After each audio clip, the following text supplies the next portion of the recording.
Yeah, Ed, it's not on the playlist. I just uploaded it. You have to take it from the uploads. Hello? Hello?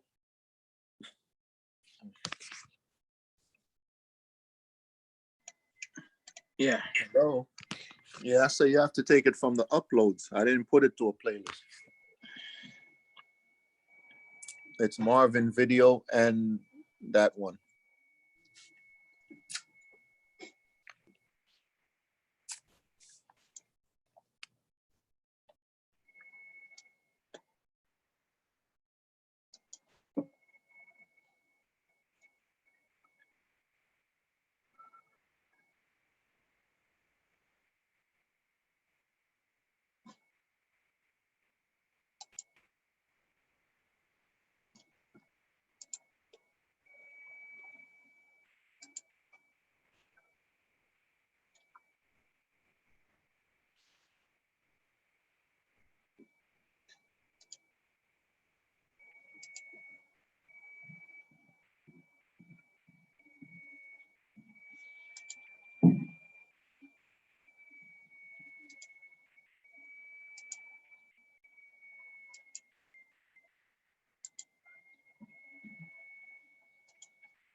Hey, Jaden, I saw you came in. I'm just here doing a little preparing right quick. That's cool. That's cool. Yes, sir. Introduce yourself to Ed. That's my business partner, my best friend, Ed. And then my other best friend just came in. So those are my two best friends. So introduce yourselves to them. Marvin was the very first person I met when I came to the United States. Then I met Ed, through Marvin. So they've been integral in my life. So two best friends. Yeah. So I'm Jaden. I was at Savon's Academy when I used to play basketball. Now I'm a football player, but I currently play for St. Thomas Aquinas, and I'm committed to Michigan right now. And nice. Yeah, that's just a little bit of me. Nice. Don't give them too much, Jaden. Don't give them too much yet. We're gonna get into that. Don't give them too much. Okay. Don't give them too much.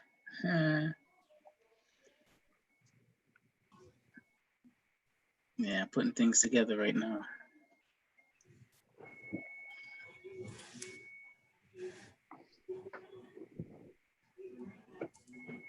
Oh, Jaden, tell me, how much minutes you got with us? 15, 20? How much time you got with us? Yeah, about 15, 20. I think we're gonna go eat and do stuff soon. So about 15. All right, no problem. Where's your mom? She's coming. She's at work, so she's coming back now. All right, if she come home before we finish, tell her to pop in. Okay, I will. Yes, sir. What's up, Marv? What's up, Eddie? What's going on, brother? Same old, same old.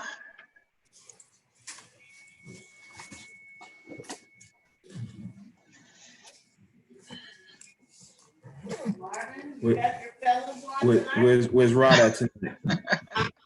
Where's Rod at tonight? I heard it. You heard my mother? Yeah.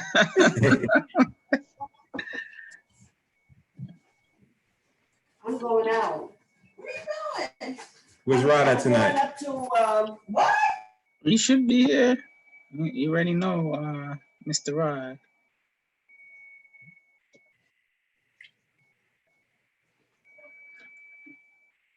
I don't know where he is, but see if I can get him.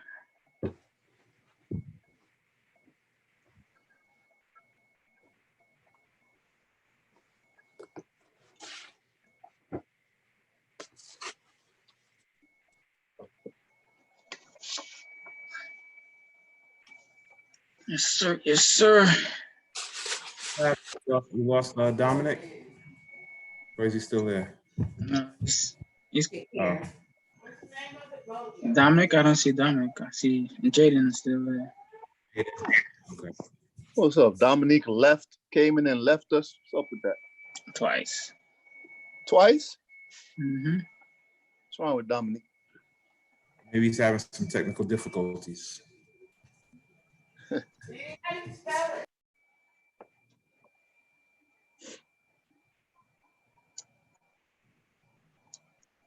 Mm-hmm.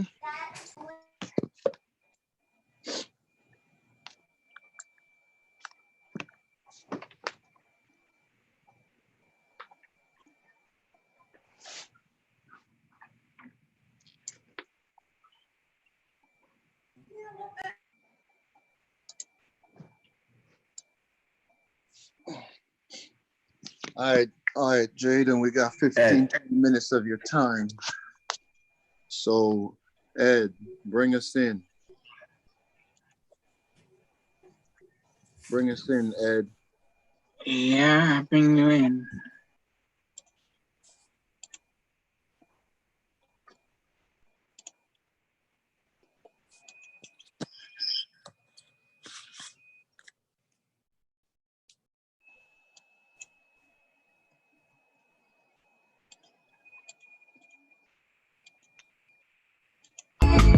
Welcome, everyone. I'm Savon Smith.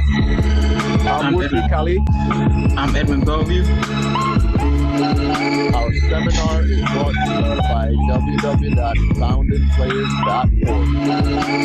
Please donate at our PayPal link on our website or at our Cash App at #FoundedPlayers24 or Zelle SavonSMI@gmail.com. For your donation, we are offering a 20% discount off your stay at Founded Players Home Away from Home in Columbus Heights, Ocho Rios, Jamaica.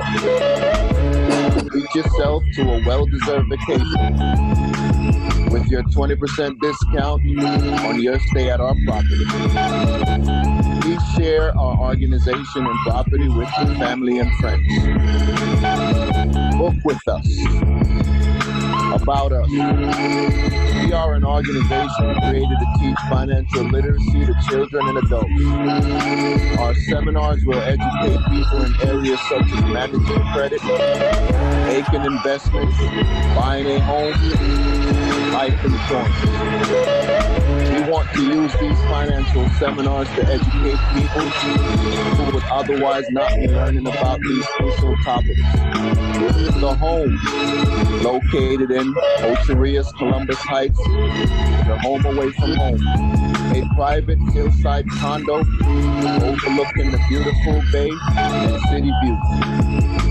A 2-bedroom furnished apartment with kitchen, living room, and private balcony.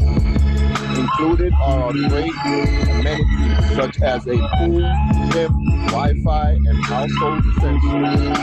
The area. Take a few minutes drive to the famous Guns River Falls. Visit the beach at the bottom of the hill and experience the casual and fine dining of Jimmy Buffett Margaritaville restaurant. You can take the time and read a few of our testimonials at the bottom of our Airbnb. Book with us.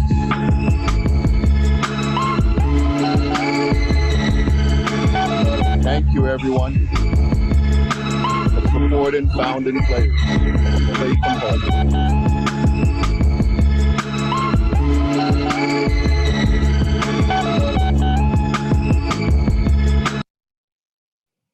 Kobe Neef.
Yes, sir. Yes, sir. Welcome to tonight. We're going to talk some sports tonight. But before we get in and start talking some sports talk, we got Jaden here. Jaden, do me a favor and go ahead and introduce yourself one more time because we're now getting started with the 15, 20 minutes that we got with you. So introduce yourself to our audience. Yep. So I'm Jaden Hood, like you said. I used to play for Coach Savon. When I was at Savon's Academy playing basketball, and I used to play basketball. I currently play football now for St. Thomas Aquinas, and I am committed to Michigan. Yeah. Before you committed to Michigan, how many scholarship offers you had, Jaden? I had 33 offers. Wow. 33 offers. That's amazing. That's amazing. Hey, congratulations on that. Yeah, and down to one, and you chose Michigan. Can you tell us why you chose Michigan? Yeah, so it's a great school. Not just football wise, but academically too. It's up to par. It's right under Stanford, actually, believe it or not. So it's really, doing good, academically wise. Then, of course, athletically, the player development there is second to none. I think the rate it's something crazy. It's like if you play 6 games or 8 games, 93% of the players go to the league. You know what I mean? It's just different over there, and the culture, the atmosphere, the tradition. When I saw that and they told me all that, I researched it too, and I saw it. It was amazing, and I want to be a part of that. Yes, sir. Yes, man. That's awesome, man. Very, very proud of you. All right, so I'm gonna ask you. I started working with the founding players in elementary school. You're not one of our founding players, but they open up the door for a player like yourself to come in and play basketball. So at an early age, fundamentals are key in basketball on the court and on the field because you play football as well. What are the benefits over the years that you got from playing basketball as well as playing football at such a young age, starting at such a young age? Yeah. So one of the benefits that I got is, no matter how good of a player you are, you still need a team, and I think that's forgotten nowadays. That you need people to help you, and I think that's one of the key things that I learned, and in doing that is hold on, bro, is being able to rely on people, and allowing them to help me to become the player I am today. So that's one of the biggest things I got from that. Okay, cool. At Savon's Academy basketball program, our motto was developing winners on and off the basketball court. Now we have founding players in place, which is this platform right here that you're on. So what advice would you give us here at Founding Players to teach financial literacy? Because, developing the winners on and off the basketball court, and now we're doing the off the court. So what advice would you give us? I know we could give you some, but do you have any advice for us as far as the development of teaching financial literacy? I definitely would say proof. You know what I mean? It's one thing to say it, and then it's another thing to show it. You know what I mean?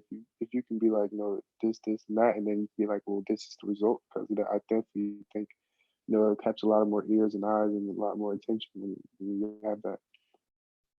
Okay. Next question for you, Jaden.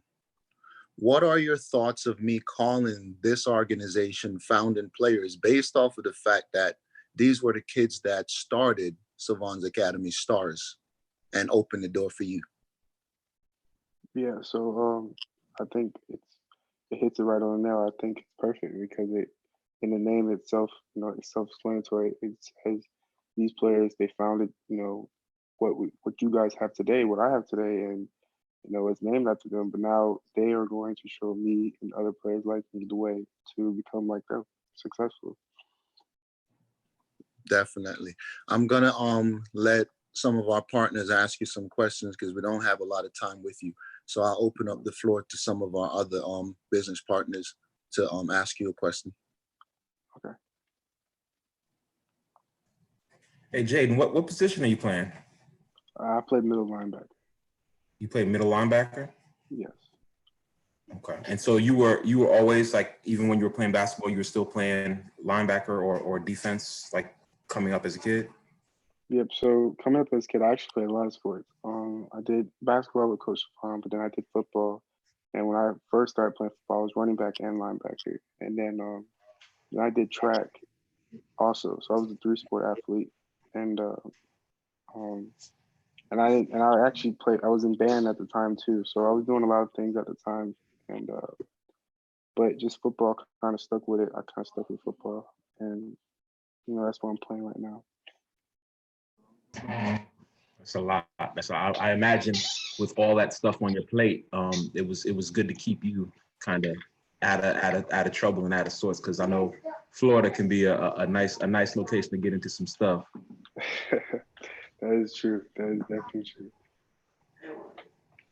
So, growing up, did a lot of your friends were they very athletic? Was that why you became really good? Did you have siblings that push you? Besides, you going to the Savon, academy. Did you have anybody like push you, and especially in football? Yeah. So I'm the oldest brother. So my brothers, they actually look up to me, which gives me kind of motivation, because I want to show them we can be good and how to become good, and help them lead the way. I guessing pushed me. Well, I went to Crestwood. It's a very athletic school, so there was a lot of players there that that pushed me. And then all my like uncles and cousins, they're D1 athletes or played in the NFL. So I just have those people, always pushing me and trying to be better than them. So I had a lot of help and influence, including especially my parents. So who do you look up to that's in the pros right now, either basketball or football? And I was going to ask you what your 40 time is right now to see what it might get by the time you get to the combine, wishing you the best. Yeah, so they don't do 40 time in basketball. No, but it's a low 4.6. It's a 4.6 below. Oh, that's pretty good. So, dude, you're a linebacker. 4.6 is pretty good for a linebacker. Yeah, so I'm still, obviously there's a lot more work to do, but last time I ran was 4.6. That's pretty good.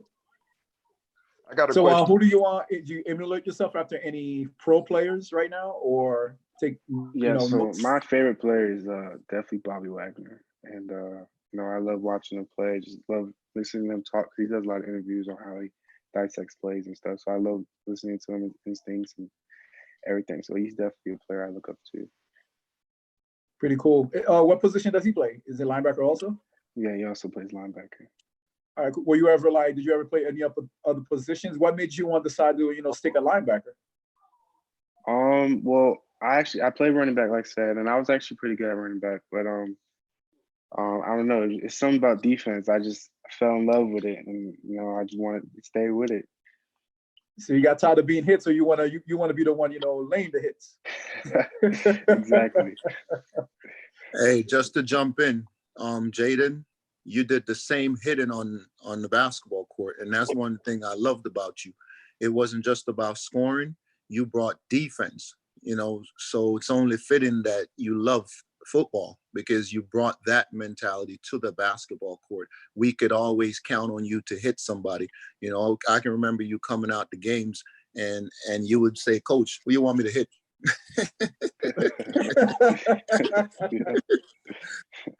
What do you want me to go at? Yeah, I remember that. I got a question. Yeah. Go ahead, Maurice.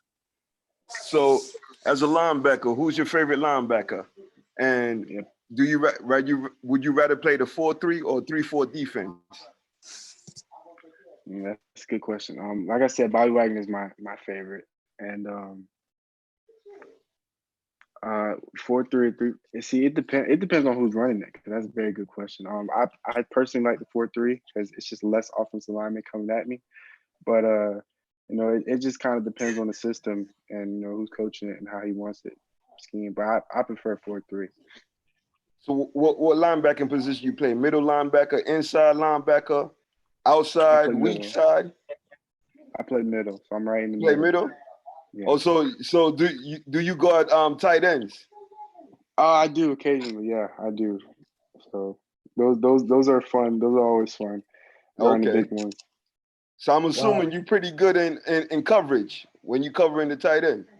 I am pretty good. I'm gonna hold you to that. Hey, remember what he said. 33 offers, bro. Action speaks louder than the words. So the action's been put out there. Nice. That's a beautiful thing, man. Keep grinding, King. I'm expecting greatness from you. Yeah, And thank you. and not only that, you did let everyone know that you're getting ready to be a senior. So you accomplished a lot before even your senior year. I mean, it takes hard work to be able to establish that at such a young age. So at the end of the day, man, thank your mom. You know, your mom is somebody that believed in the Savons Academy program. I speak to your mom often. She used to do so much for us. Yo, you have a great mom. And anytime that you can have that type of support, that's how you're able to accomplish the things that you are accomplishing so young, you know, before your senior year. You know, that's amazing. And I'm saying your mom because I know your mom very well. She's very, very supportive. And even to sit here and listen to you, you've always been this humble young man. And keep it up. Don't change that. Thank you. Yeah, I was gonna ask what year you were. So it's good to hear that you're a senior. Are you what are they talking about for the season? Are they making some modifications or what's going on right now as you guys are preparing for the season, upcoming season? Yeah, so they officially pushed it back to August 24th, and we won't be able to officially be able to practice until COVID, like the cases are consistently stay at 5%.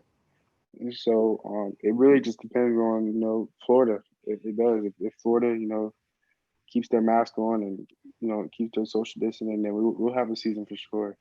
But if it's like it has been and everybody's partying and doing whatever they're doing, and it jumps up again or it spikes again, it's gonna get pushed back again. And for a lot of players, we don't want that because then that shortens the season, and then possibly some players might not be able to because they might enroll early to their college or whatever. So hopefully everybody does what they need to do so we can get back into it. So how are you staying in shape with all these rules and regulation? Are you working out by yourself or you get together with a few of your teammates or buddies? So I'm working out by myself because my school is actually an hour and a half away from me. So a lot of my teammates are, so far it's kind of hard to practice with them. So I had to, work out a lot by myself. So like today, I lift weights. It was leg day. Then I went outside and I did drills at the sand pit. And so I'll do that, and I'll probably do push-ups stuff there. So I work out like 2-3 times a day, just to stay in shape and get ready. Nice. So Jaden, I have two questions. So one, I know that there's certain programs that have just basically said they're not having a football season this year. Has that impacted your schedule overall in terms of your competition? Of anybody yeah, I'm sorry, go ahead. Yeah, I think it definitely has because our schedule hasn't even come out yet. St. Okay. Thomas is such a national powerhouse. It's for it to be like this where we can't even find games. It's hard. It definitely can show. It definitely shows that COVID is taking a toll. And then studies. What are you focusing on? Yeah, so I'm still figuring it out. I think I want to go more mechanical engineering, but I'm not sure. I'm just trying to figure it all out still. Okay, well, Jaden, thank you for being here. Thank you for sharing your experience with our audience. We appreciate that, man. Founding players here, it's about upliftment, and teaching financial literacy. And we want to get together every week and uplift each other. So just keep us in mind, because we're here for you. And I'm definitely going to be watching. I know all these guys are going to be watching, as well as ladies. Currently we don't have any ladies in attendance, but we all going to be rooting for you and supporting you. And, we appreciate you, man. Jaden, before you go, I just want to leave some encouraging words. I just want you to know you was born great, you are great, and you only become greater. You know, always remember that greatness resides in you, and don't let nobody tell you otherwise. You hear me, King? Yes, I definitely do. Remember Thank to live by those words. You are great. You was born great. You are great, and you will always be great. Just keep striving for greatness. Definitely. Thank you. Thank you. And that's coming I from a brother appreciate that. with very similar hairstyle as you. So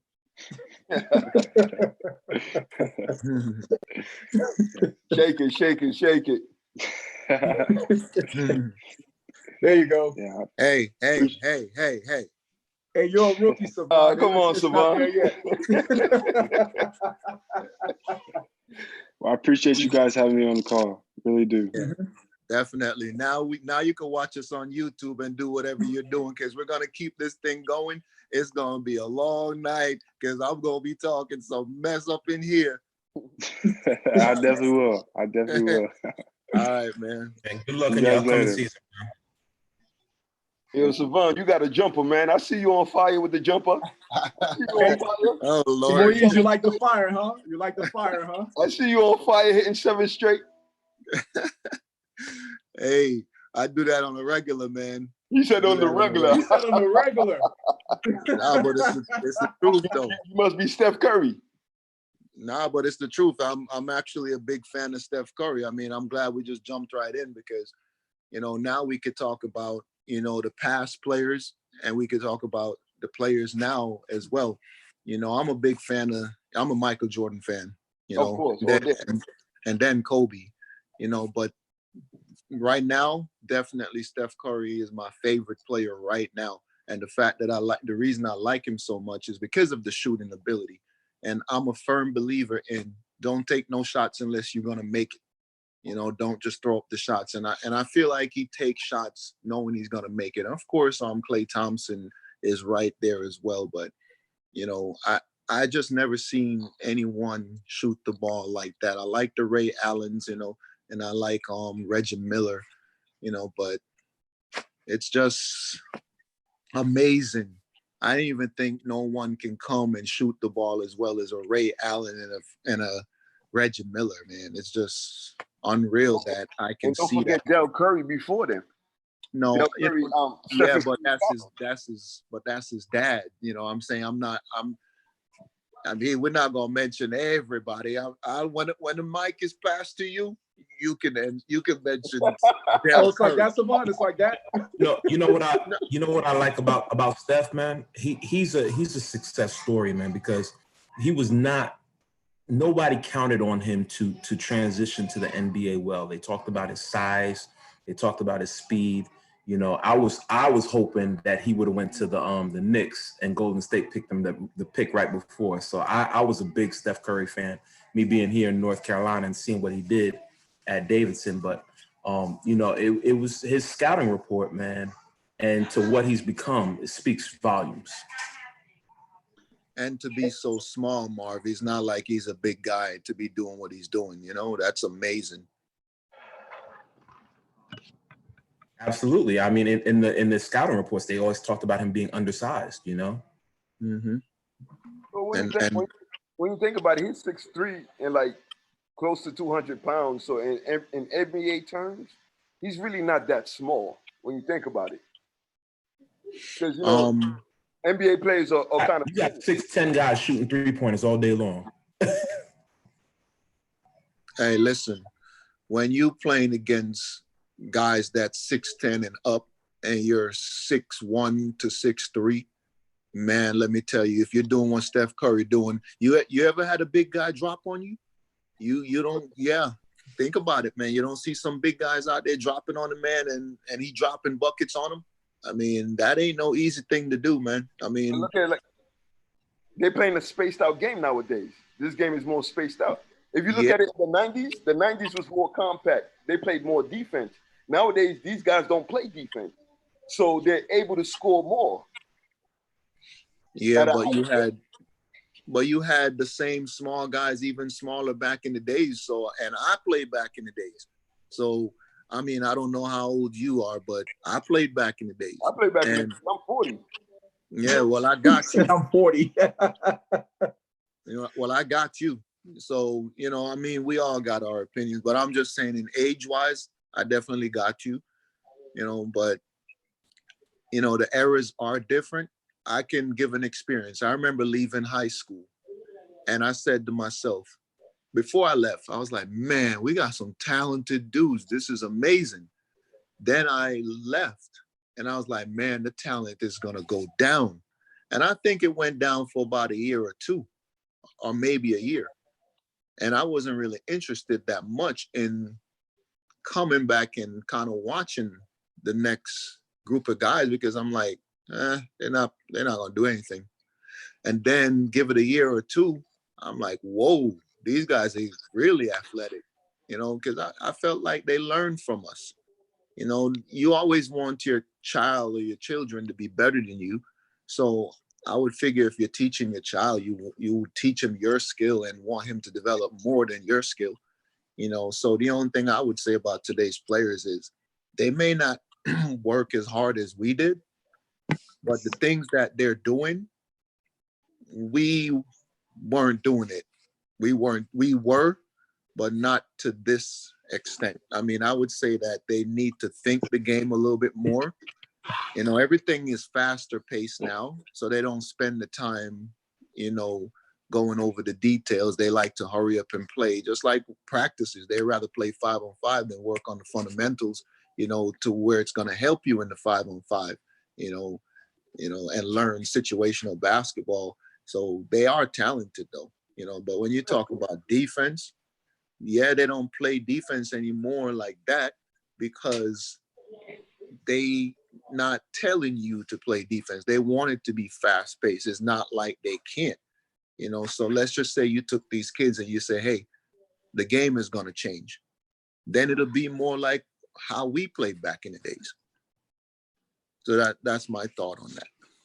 But you know, defense is like a lost art nowadays when you think about it.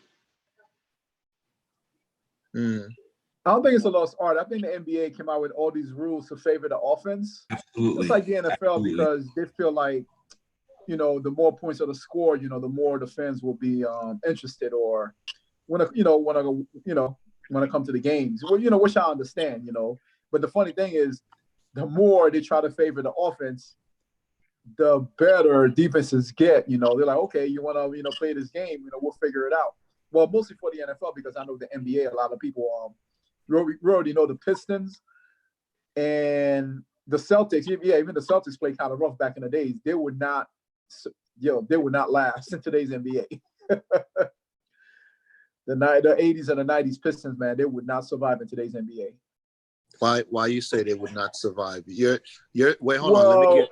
Hold on. Before you answer, let me get this right. You're saying the Detroit Pistons of the 90s will not survive in today's NBA? Yes.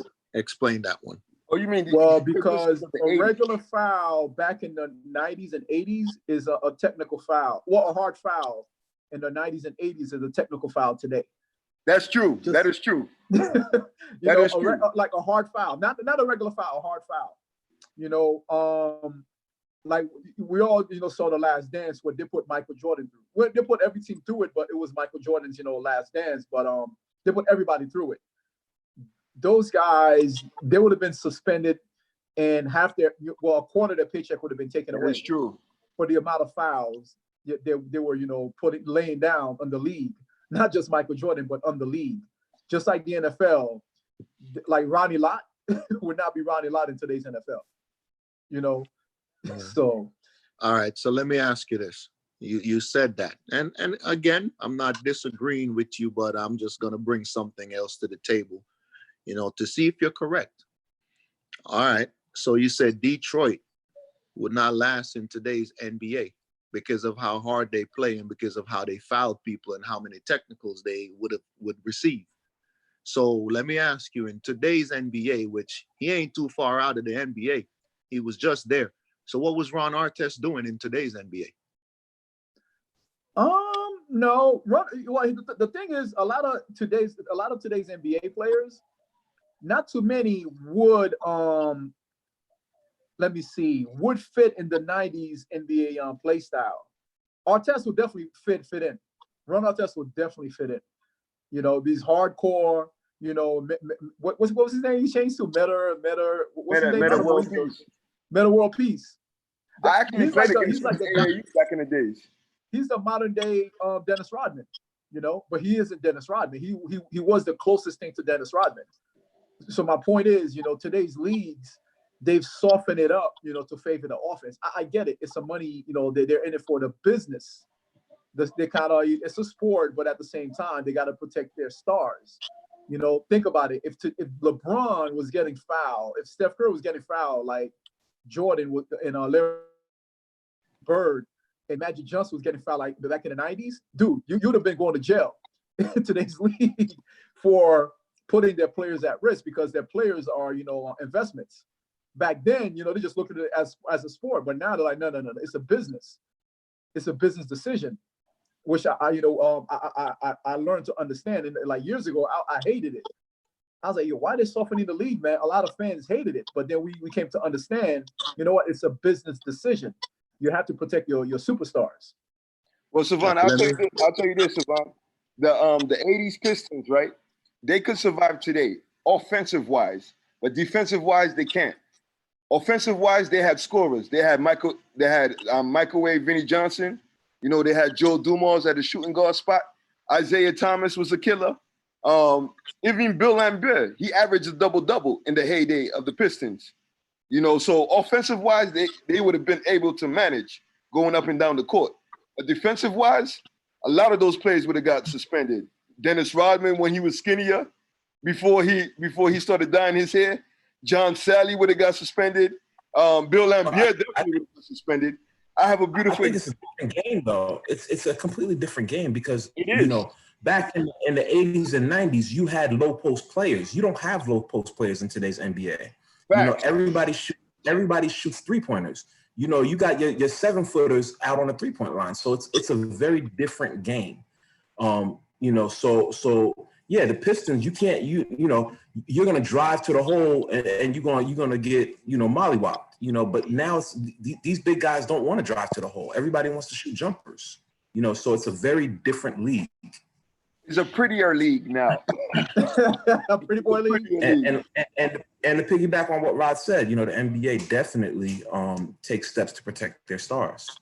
You know, so they're not letting LeBron get hit. You know, they're not letting LeBron get touched. LeBron didn't get touched nowhere near like Jordan got touched. Never in his life. Hey, don't get me wrong. LeBron could survive in the 80s and 90s because he's a big dude physically. He's a big dude. He could survive it. But ever since he came in the league, he's been pacified. When you think about it, him, Kevin Durant. Kevin Durant couldn't survive in the 80s, 90s. Look how Durant would not survive in the 80s or 90s, bro. He would not survive. I think he would. Thank you, Marv. Thank you. I think they're different. I think great players are going to be great players, regardless. You know, Kevin Durant is not a one-dimensional player. You know, he's an all-around player. He's lanky and he's skinny, but he's an all-around. He's a one-of-a-kind type player. I think he could survive easily. What about Steph Curry? Dude, what about Steph Curry? You think he would have survived? Hey, listen. That's why I call this stuff barbershop talk, because the person here with the most experience from playing basketball would be me. So experience matter. Everything else. Listen. I think his questions are extra tight today. He got his hair did today. Just listen. I wasn't cutting y'all off. Listen. Facts. Okay? Facts. It's facts that I've been in basketball game. It's facts that I'm a coach. It's facts that I've played back then. And it's facts that I've coached to this day. So those are facts. Can't get no more factual than that. Listen. So what I'm saying to you is when I go, there's a difference when I'm on a basketball court than when I'm in a barbershop. Guess what? I get my hair cut too. So if I'm in a basketball game and I'm dealing with my peers, the dudes that I'm playing against, and I go to a barbershop and hear some of these talks, you think they know exactly what is going on? So what I'm telling you is we could all sit here and debate. It's just our opinions. So guess what? It's a professional league. Anybody can play in any era. It's all about adjustments, period. Now you'll be telling me that I can't play in any era. If you play basketball, if you could bounce the ball, you're gonna make an adjustment no matter what era you're in. So if Durant is skinny today and he played in an era where you needed to lift weights, what do you think he's gonna do? Stay skinny? Think about it. So now, if the Savon, Pistons, correct me if I'm wrong. Back in the day, they didn't run the zone. They weren't allowed to run the zone in the NBA, right? Yeah. And No, they can they run the didn't zone run now in the NBA. Huh? yeah. Yeah, but So- even so, Marv, it's all adjustments either way. But what I'm saying is obviously when you introduce different elements into something, right? You know, it creates, you know, different strategies. So I think that's where Rod was asking if Steph Curry would have been able to be Steph Curry, Steph would have been able to be Steph in the previous era. I think given the subsets of rules that were going on in that period would determine how successful he would have been. But he's a shooter, so a shooter's going to shoot. And I shot the ball, which is why I like Steph Curry. And any shooter in any era, it don't matter. Once you can, the rim don't move. It does not twist and turn. It's not an arcade. So if you can put it in there, it doesn't matter if you kick it in there, throw it in there. Once you're putting it in that rim and you're good at it, any era. So if you want to say maybe Steph Curry, maybe we don't know what he would have been, that's an argument. But to see what he's doing now and to downgrade him that he wouldn't do it then, we don't know that.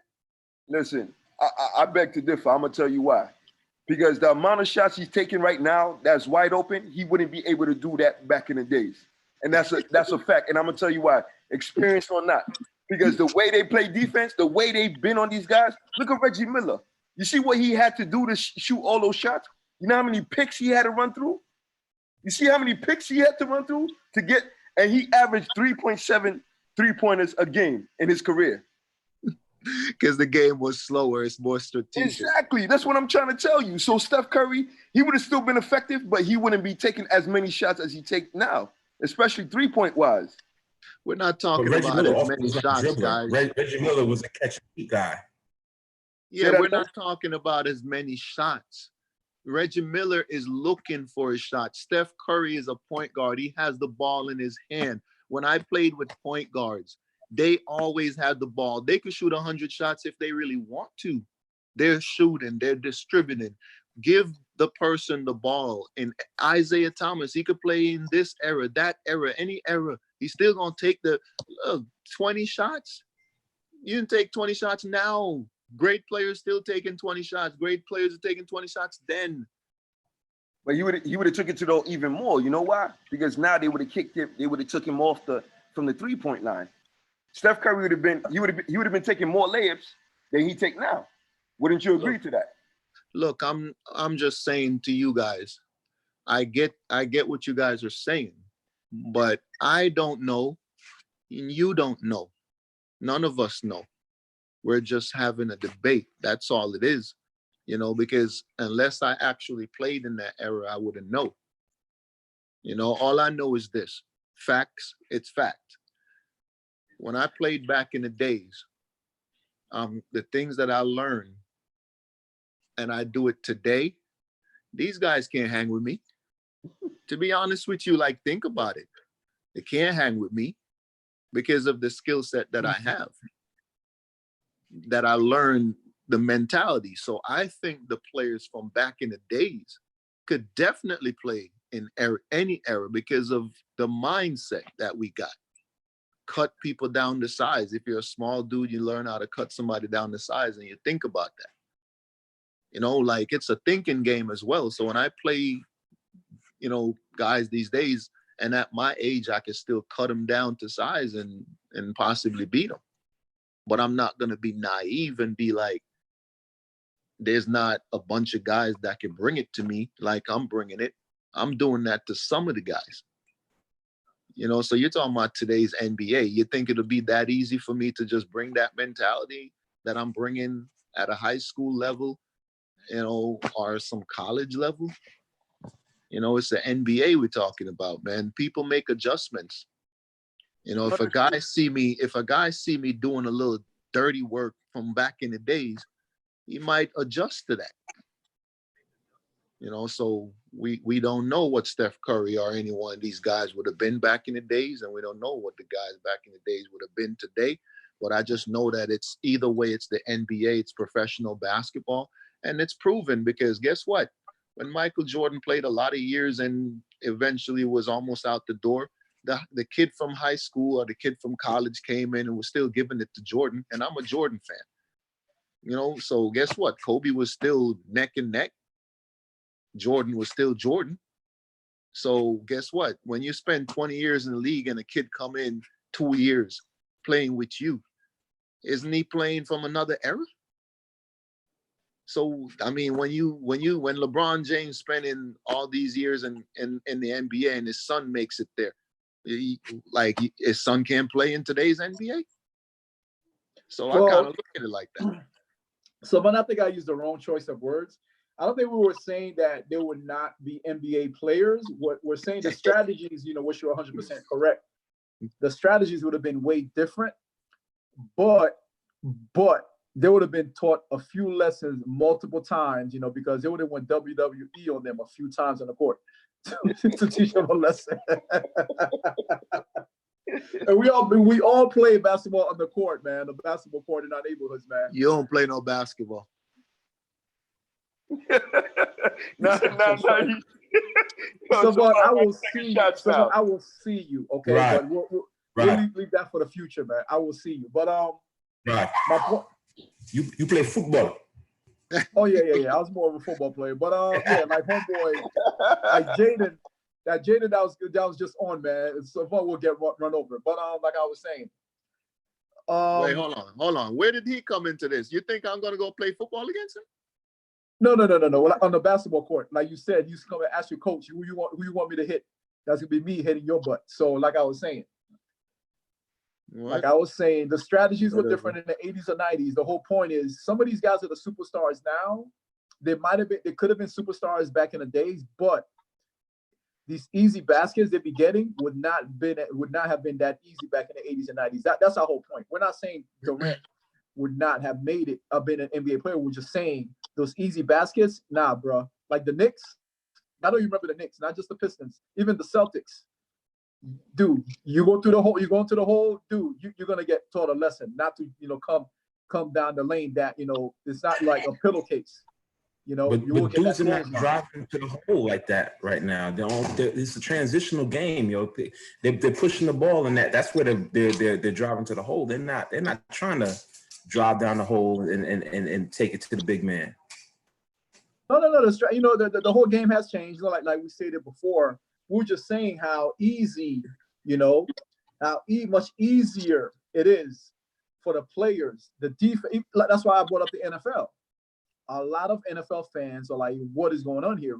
Guys like Ronnie Lott, Lawrence Taylor would have been suspended every week for some type of hit, because, the game is, did butkus.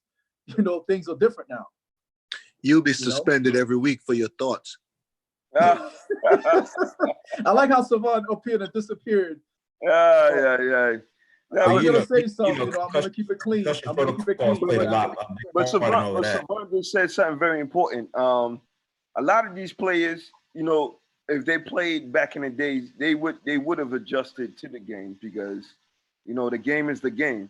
You know what I'm saying? The game is the game. But, nowadays, these leagues, they want to make sure they bring more money and they want to make it more favorable for the fan to watch. Back in the days, us watching the game, the score would be like 89 to like 85. Nowadays, the score is like 135 to 127. It's much more fast paced, more shots are taken, so it's more spaced out.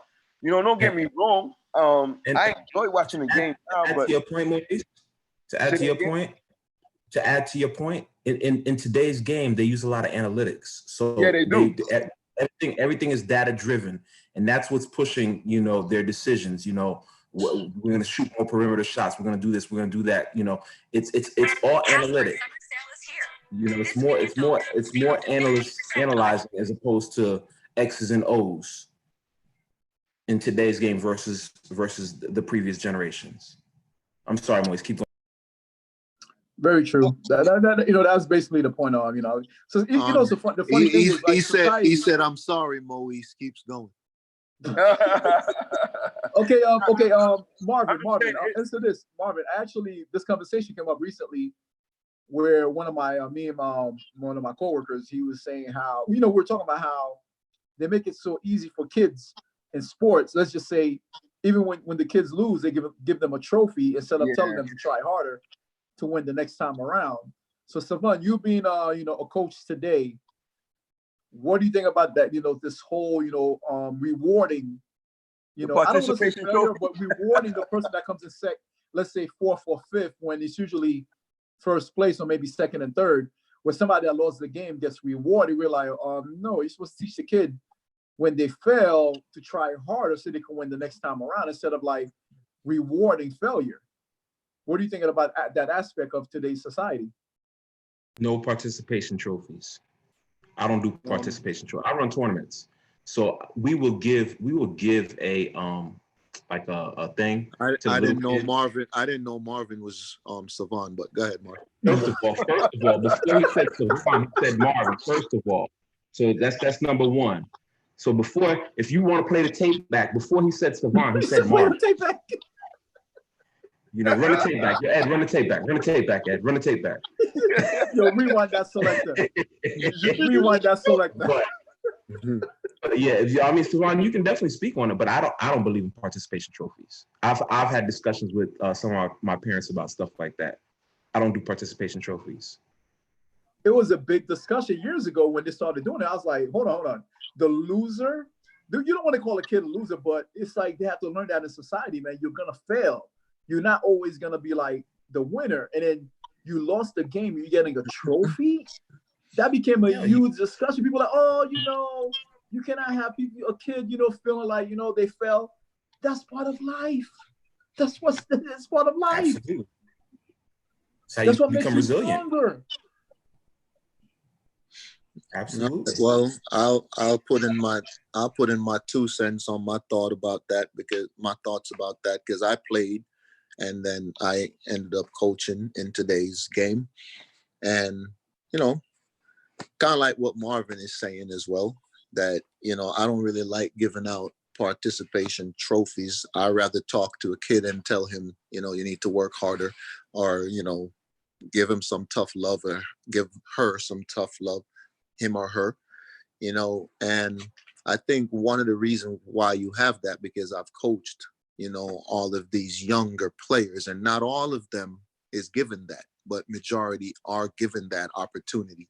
Not so much the better players, but that goes to the players that maybe not as good as the other players, where the parents are always trying to baby them a little bit so they could feel better. And one of the things that I realize is, growing up, we had tough love, and some of our parents, like I'm a parent in our age group, what I realize is, because our parents were so tough on us and we felt like they didn't need to be so tough, it's like you get older and you want to treat your kid differently. So then you start putting things in place to try and make it easier for your children. And I think that's what changed, the fact that more parents are trying to be brothers and sisters, to their children, rather than giving them the tough love that they had growing up. Now, with the tough love, some of it may have seemed harsh to a lot of parents, but you could always take that toughness and adjust it, a little bit, and be tough with your kids, but also love on them. You don't have to baby them to where you start giving them all trophy, to where you feel like if he don't get a trophy, he's going to start crying. He's only going to start crying because you're babying him. So he has that mentality, that soft mentality, or she's going to have that soft mentality, because as a parent, this is your brother, this is your sister. That's not your child. That's not your children. So those are the things that I saw over the years, as a coach, where You know, even if I'm in a huddle talking to my player, a parent may walk in just to try and listen to what you're saying. And I'm sitting here like, I stop talking and be like, why are you here?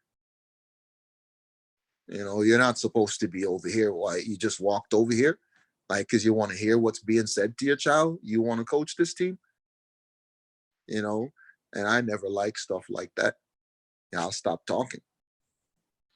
You But know, you see what you just said, like with the parents, like us nowadays, not as tough as our parents was. You got to realize times change too. You see what I'm saying? So like the way parenting was going back in the days, we can't raise our children the same way. I'd be lying to you to tell you that I raised my 21-year-old the way I was raised. It's like night and day. You see what I'm saying? And my 21-year-old, he loved sports. You know, football and basketball was his two things. You know, he did it all the way up to high school. He was this close to going to college, but he didn't want to go the college route. So, you know, what really took him off the sports was he found his passion in music. You know, so like as a parent, like when he was first growing up, yeah, I was balking on him all the time. But I started to realize that the way my mom was raised me, my mom had unsettled, she had some issues growing up because the way my grandfather raised her, he raised her too tough. He didn't raise her with enough love. So I had to figure out how to find a way to raise my son with enough love, but not too strong on him because at the same token, I don't want to lose him. Because there was a moment in time, me and my mom, we ain't speak. Because I kind of harbored feelings towards her for the way she raised me, especially growing up in Brooklyn. So it's like, it's kind of difficult. Like even with sports or parenting, whatever it may be, times change a lot of things. As times go on, it's not the same as it used to be. So I see where you're coming from, but like participation, I would never give a participation trophy to a child. Because as an old school guy, what's the point? What are we teaching that child? You know what I mean? We're not teaching that child to be prudent towards their goal. If your goal is to be a winner, then you got to fight. You got to lose to win. well, I believe that they're already participating. Once you sign up for a sport, you know, that's a blessing within itself. You are participating. So, you know, me raising my, you know, one son that I have, I want him to be part of something. Once you're part of something, whether you receive a trophy for it or not, it's a lesson being learned through sports. You know, when you are out there interacting with other people from all walks of lives, you know, life, you definitely learning something. You know, so you learn from losses. So just because you didn't win and you got a trophy and you didn't get a trophy doesn't mean you'll never get that trophy. It could take you 2-3 years to get to that point to get a trophy, you know, so it's all a process, you know. So I remember training my son how to play baseball, you know, when I moved to Florida, and I'm into basketball and I played a little baseball, but I didn't know his arm was going to be that strong, you know, and took him to a league and he was already way advanced more than a lot of the other players, you know, that was out there playing because I trained him from home and I, you know, thought I knew what I was doing, which I did. But then here comes a coach that knew a lot more than I do. And I turned my son over to him and my son advanced a lot quicker, you know, and Not to in cut the you off, does beginning, your son still play baseball? no, he stopped playing baseball. Okay. He was on his way, but, you know, unfortunate circumstances, but definitely could have been in the league. But, Yeah. you know, to rewind again, you know, he played for, you know, Javon Edwards. You know, Javon Edwards' son plays for Florida now, but he was with the San Diego Padres, drafted straight out of high school just a couple of years ago. So Xavier Edwards, Google him if you guys ever get a chance, you know, just sharing his information with you guys. So his father was coaching my son. And his name is Xavier Edwards? Yes, Xavier Edwards. And Javon Edwards was teaching my son and coaching the team. And in the beginning, the opportunities weren't there in the beginning for Xavier. And as a parent and being a friend of Javon Edwards, I did not pressure him to play my son. I made my son work for it. So whatever my son was not receiving in the beginning, he learned how to work hard. And even though me and Javon was friends, they even made jokes. I'm Savon and he's Javon. They looked at people looked at us like brothers, like you guys almost got the same name, you know. And when I was there, they want, you know, he would say, "Hey, you want to coach?" And I never wanted to really step on the field because I wanted to separate that where I'm not coaching my son. And I saw his experience that he had, and I didn't want to be on the field too much because I'm like, wow, this guy knows what he's doing. I don't want no part of coaching my son. I wanted to give him to someone else, you know. So I was always encouraging my son when he felt like, you know, he didn't get the opportunity that he wanted in the beginning. You know, I would tell him, hey, let's go home and work on that. If you feel like there's another kid in front of you that maybe shouldn't be, let's go back to the drawing table. And I would ask the coach, which is my friend, Javon Edwards, hey, what do you think Xavier needs to get better at? And I went home with him and I worked at it, you know, and when we came back, it was always improving on what he needed to work on. Then Javon would call us and be like, hey, bring him so I can work on these things that he's not doing so well with yet. And then he would always grow each and every time. So it was all tough love, man. It wasn't like, hey, you know what, let me just teach him, you know, how to get a participation trophy. Javon was a tough one, man. He's a very tough coach. So, you know, I love coaches and I love parents who, you know, want to show tough love. You know, you can still love on your kids, man. You can still hug on your kids. Like you mentioned, you know, everybody have a different experience of toughness, you know, so your toughness that, you know, you saw from your mom, it's a little bit of toughness. My toughness that I saw from my mom is a little different. So we all have different experiences. Yeah. You know, we all experience things differently. I mean, look at Marvin and Ed. Those guys became my best friends. They saw the things that my mom would do and say to me. Hey, everything in life ain't always correct when a parent is doing it. Sometimes as a child or sometimes as a human being, you have to wonder to yourself, why is somebody doing something? You know, you don't know their reason. You know, you can even help that person to stop doing what they're doing. A parent can come home and have a bad day and they just don't know how to handle, you know, that bad day that they came from. And that child might even be able to say, hey, mom, dad, you don't need to feel like that. So, you know, we all can help each other, man. So, you know, we all have different experience, man. But at the end of the day, we're talking sports and it's a debate. So far, so good. And we're touching on every topic, but, you know, we're talking sports, barbershop talk. I still, no matter we're talking sports, I still say it's barbershop talk. I say that because if I'm not in the NBA and I'm not interacting with those guys, I don't know nothing. I always look at it like that. I don't know nothing. You know, a lot of times you hear people say, oh, well, LeBron. Oh, yeah, you know, met him before. You spoke to him. He told you that. You know, so yeah, think about it. Yo, even Stephen A. Even Stephen A. You could be sitting there watching Stephen A. You're like, yo, Stephen A. said that. Yo, for real, LeBron be doing that.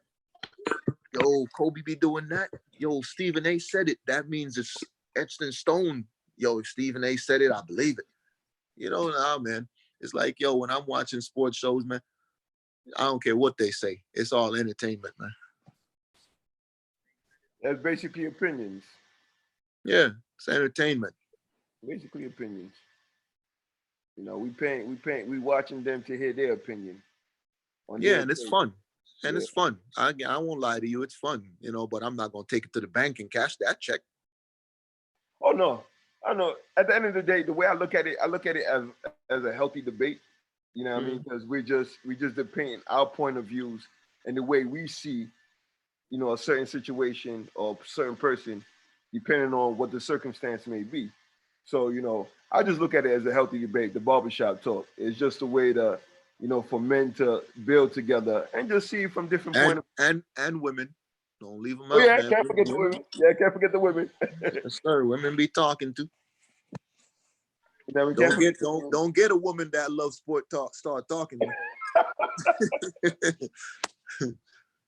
Yes, sir. Oh, okay. If it's not barbershop, how about the hairdressers?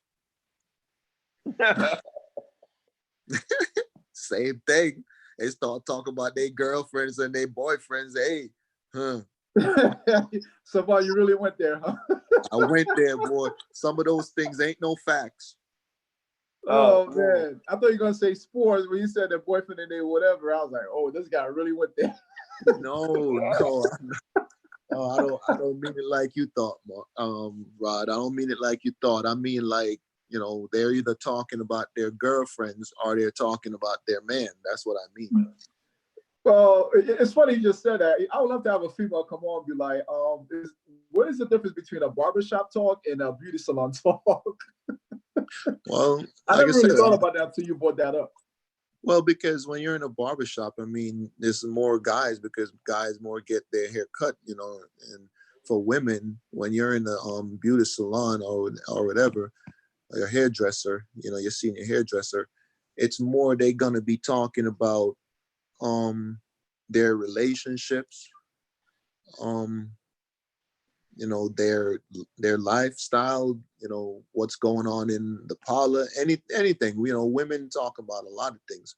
But what I'm saying, we all do, men and women, we talk, but when we talking, I was just saying, it's more like how we talking right now.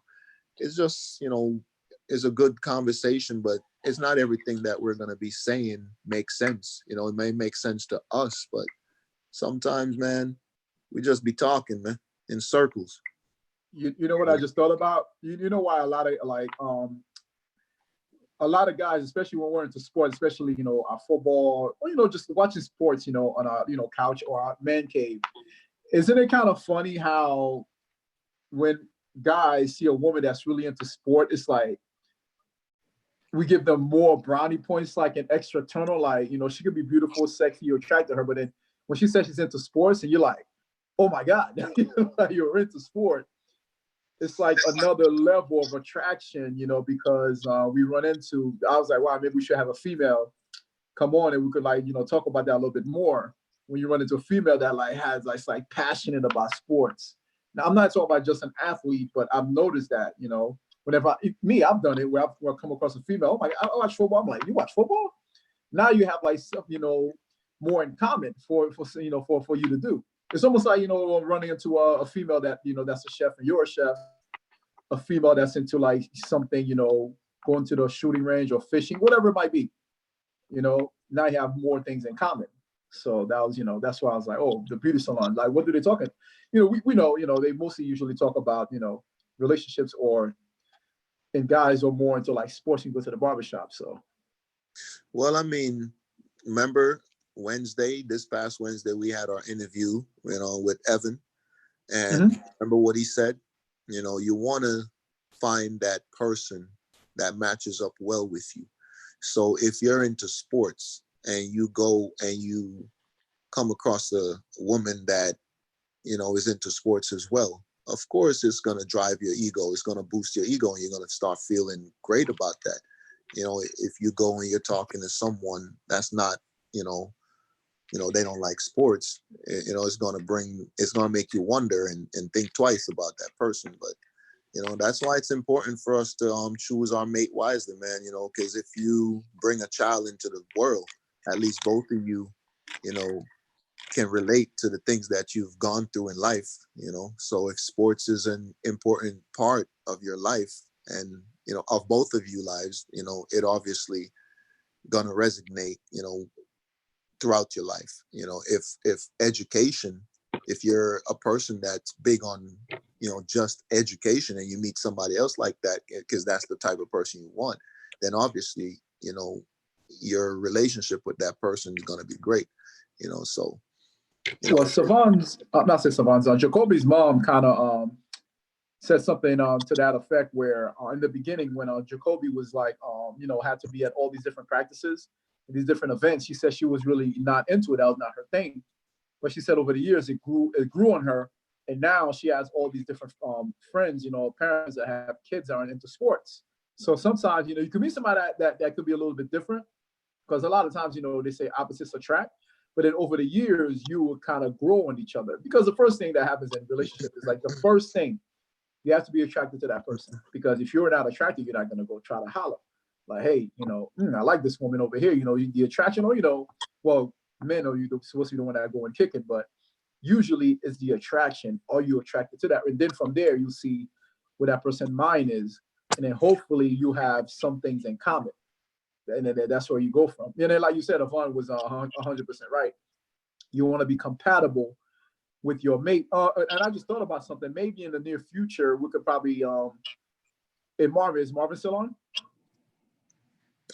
Always on. I'm always on. Okay, I see the Fushnikins, logo. I was wondering what was going on.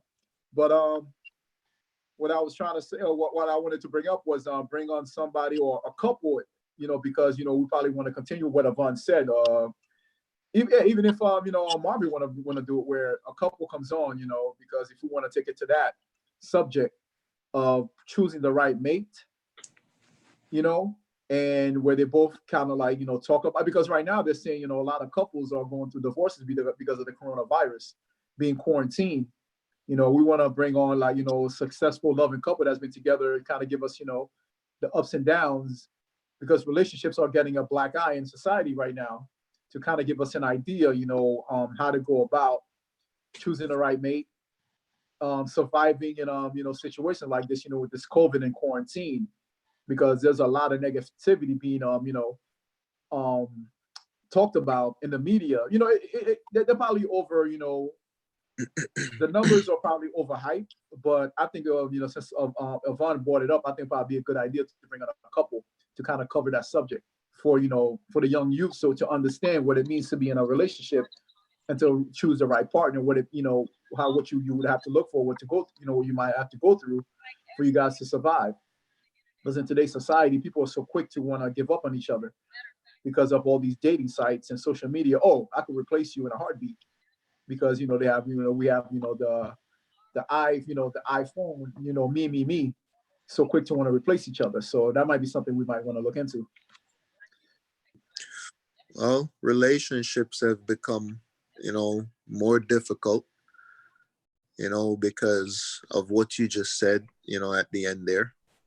A lot of people, not everybody, there's many people out there, that's having success, even through this COVID situation. Some people are drawing closer, so what you see, you're obviously going to see more of the people who is struggling, but there's still a lot of people that out there getting through this situation, even though it's a difficult one.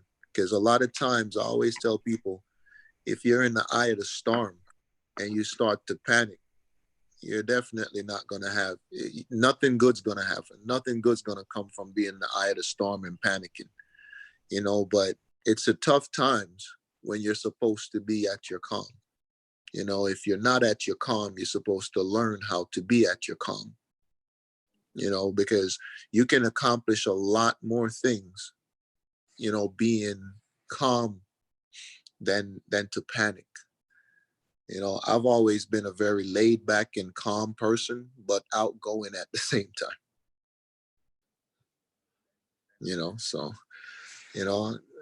I believe that there's, I'm positive that there's going to be a lot of people that's going to learn a lot from this, and I say even the people that it seems like it's hard and they having a tough time getting through this, I'm going to go out on a limb and say we're going to come out of this a better nation.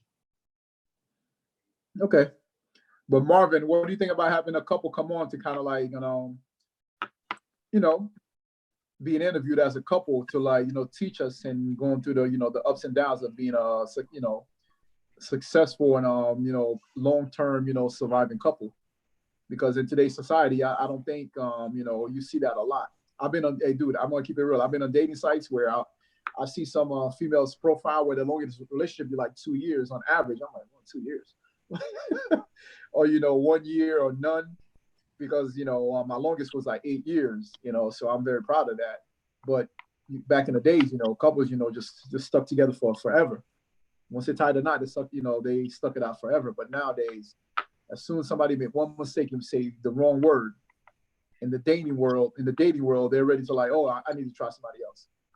So I think that's we're headed down a dark path with the way human beings, are. I don't know if it's social media has something to do with it or just the way things are changing a little bit. I definitely think social media has something to do with it. You see, one of the things I was going to say is, if you see the reality shows, you always see whenever they have these couples, as soon as they have a reality show, that's the end of their relationship because they start bringing stuff to the forefront.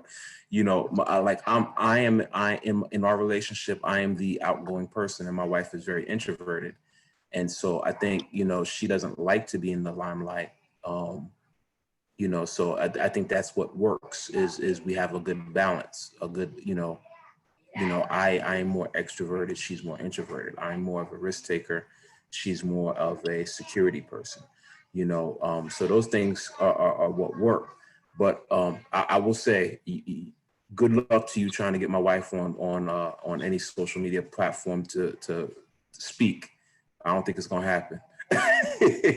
Oh no! I just that's why Evan and his wife might be a better alternative. But yeah, I do think it's important to share certain things, but I think it's also important to understand the impact that social media has on relationships. And a lot of times we look to social media and we see a lot of false expectations, a lot of false things. People put out personas that they want to exist on social media.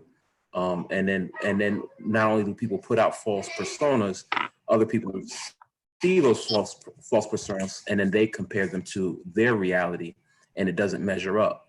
And that's where I think, you have a lot of these issues, a lot of people, we're always trying to keep up with the Joneses, right? That's a saying that they've said forever, right? Keeping up with the Joneses. I think we do that within our personal lives as well. I'm going to look at Eddie and Joanne and say, oh man, I want to be like them, and meanwhile, whatever turmoil they have going on, they don't broadcast that. So I don't see the arguing, what I'm saying? But I see them standing side by side, in unity and this and that. So I think that's the difference. A lot of times when we put stuff on social media, we put the best of us, right? Because nobody wants to put the worst of them out on social media. Well, so. But Marvin, I must agree with you but I'm gonna tell you this though, even before social media came to the forefront, when you talk about the dynamics of relationships, marriages, the morals of that was fading away to begin with before social media came about. When social media came about, it only exacerbated those dynamics. It exacerbated it weakened the morals that our parents had till now. Like for me, I've done things I'm not proud in my marriage, but me and my wife, we thug it out, because the way we was raised with the mindset to thug it out. Till death does us part. We believe in these words.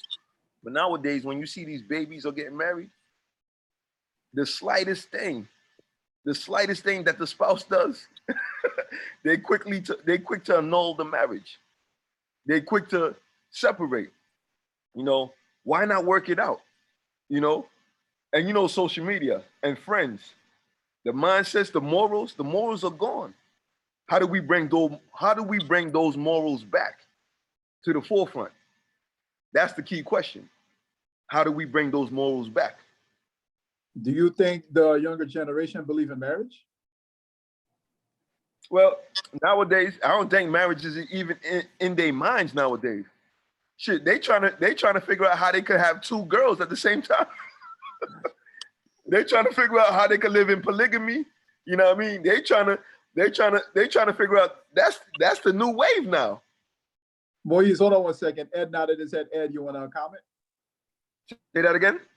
No, I said Moise. Ed nodded his head. Ed, you want to comment? I see you on mute. You want to comment? Comment on which one now? You could go all the way back to we talking about the NBA. And you want me to comment? No. You late.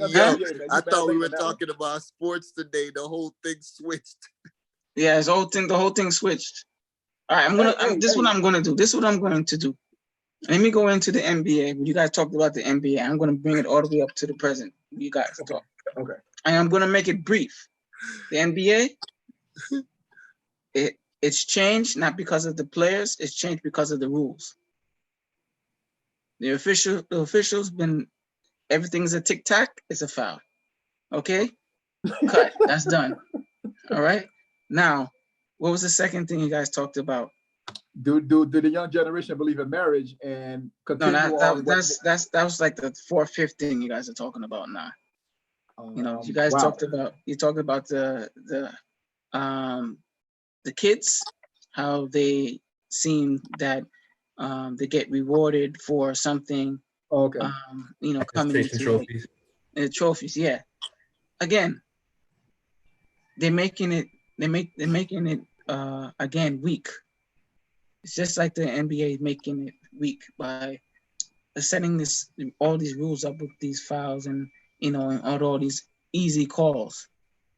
Okay, and then again, I feel like the gameplay was much tougher back then than it is now. But I think it's because of the officials and then the rules that they changed. Okay, and then you have to remember things changed also when we go into Magic. What happened? Hey, it can't be because of the officials, Ed. The officials is working for the NBA. The NBA. I said officials and the rules. The official rules of the NBA. The officials got to go by the rules that's been given by the NBA. Right, as the NBA changes the rules, the officials have to enforce the rules. Yes, thank you. But speaking to that, I'm a diehard Knicks fan, right? And I hated when Mike D'Antoni came to the New York Knicks because I just thought he was just the wrong fit. And I've never thought Mike D'Antoni was a great coach, but Mike D'Antoni is a modern day coach in terms of how he plays the game. So he is always highly coveted in the coaching. So it speaks to today's NBA. Why guys like Jeff Van Gundy don't get work. It doesn't really get work because he's more of the old school generation. You know what I'm saying? Why people like Tom Thibodeau keeps finding work. It's because of the way that they play the game today. It's why I don't think Phil Jackson would work in today's era. Even though he wanted the Knicks. You crazy. Phil is retired. Bro. Phil work in any era. Get out of here. This guy now he's a Phil Jackson fan.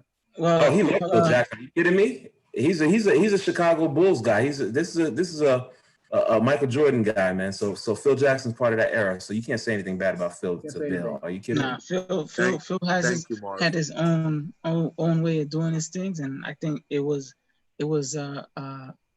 with what he had. It worked with what he had, and then he also. But look how he worked with Rodman. He let Rodman. He let Rodman be himself. Absolutely. Right, and he adjusted. And he adjusted.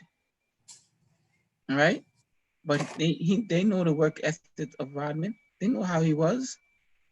He just needed that little time away to be him. And when he became him, he became himself on the court. And he, as Dale says, action speaks. Right now, Rod talked about Dale talked about barbershop talk and Rod talked about salon talk. When it comes down to it, it's still talk. All right. Barbershop. A young, beautiful lady walks through the shop, right? And we're gonna talk. We're gonna be like, right, yeah. Now that same girl that past all you guys goes back into the back with a hair salon, and she's gonna sit down and say, all them boys were checking on me, and one of them was cute. And okay, so you're gonna get that same talk. When it comes down to it, it's talk. Now, the last thing you talked about was what was it again? Social media, relationship, marriages, Oh yeah, young today's generation. I believe in marriages. I mean a marriage. No, he wanted to bring a spouse on to have an interview. Well, he did talk about the relationship and the social media. Well, I think what Marvin said is right, man. And what Maurice talked about, social media has give them that false life, and people sitting there and believing, oh, this is how it should be, and this is how we want to be, and this is how we're going to make it. But no, the reality is like, remember, look at all these shows that they have. I'm going to meet you and then I'm going to marry you tomorrow type of shows, right? So what's that? Or I'm going to set you up, with somebody you just met for a half an hour, and then you're going to see if it works. It's entertainment. When you look at it, it's just an entertainment, and right, and Marv's talking about, we're going to be like Ed and Joanne and Ed, and he said the right thing. You don't know what we're going through, because we're not allowing to see all these things that's happening in the background. Yeah, we did have our problems, of course. That's how you keep it going. Right. Because the minute you allow the world or other people to infiltrate, that's when things start to break apart. Right. And then as Maurice said, it's other influences on the outside that influence the relationship. Someone could say this and that, and then you'd be like, oh, yeah, that's how I see it. Yep. I don't want him now. Blah, blah, blah. And then you have another one. He's like, no, you shouldn't be doing that. He did this, he did that. You got to weigh out the option. You made the commitment. You do into the church. You had this whole thing that, that people have to, that they listen to and get influenced by. But the social media, to me, it really influences an individual, because that's to say, they call it reality TV, but it's not reality TV. It's not real TV. That's what I see. It's not real life. They only give you bits and pieces of it. There's a lot of editing going on, and they love to see the drama. People love to see the drama. They like to see the fighting, and some people just don't want to. Me personally, I hate it. Well, I think Marvin, Ed, and I think all you guys, Louise, I think all you guys answered the question of the number one thing is keep people out of your business. You don't have to bring in your personal life. Let the world in on your personal life, man. I think that's what's happening. Has happened, because like you just said, those reality shows, man. It's like, yeah, they're fun. The ratings, the scripted, storylines, the scripted fights, the scripted love, connections, which you find out years later were not really real, and a lot of people believed in. It's like, because Moise, you probably know this. What is the quote? A lot of people will be using, like, when they see couples, relationship goals. They'll see a reality TV couple, right? And then they'll be like, all of a sudden they'll get the hashtag going, relationship goal. You're like, what? That stuff is scripted, right? Mm-hmm. It's funny, like somebody's sitting there trying to imitate a scripted life when they're not even living their own life. To me, that is very sad. I'm not telling people how to live their life, but you're sitting on the couch wishing you could live somebody else's life that is scripted when you should be living your own life. It's your own story. What does Moise always says, on his story? How about you write your story? Exactly. You're here to live your life. History. Your story. How about your story? What a lot of people don't realize, not every marriage relationship is the same. All of them are different in their own unique way, because me and my wife is completely different than Ed and his wife, as well as Marvin and his wife, as well as, we all have different dynamics. So I cannot compare my you know, I cannot compare my marriage to Ed's marriage or Marvin's marriage. I can ask him for advice because you know they married. If I'm going through something, I could ask them for advice and what did they do in a particular situation. But I can't compare the two because it's two completely different dynamics. You know what I'm saying? So, like when they do that, relationship goes. That's probably the good time. That's probably the only good time they had. When they Yeah, take, but it's a scripted reality. That's what they're not Exactly. understanding. you know what I mean? What people don't realize, what you see on social media is what they want you to see. What they What want you to to see.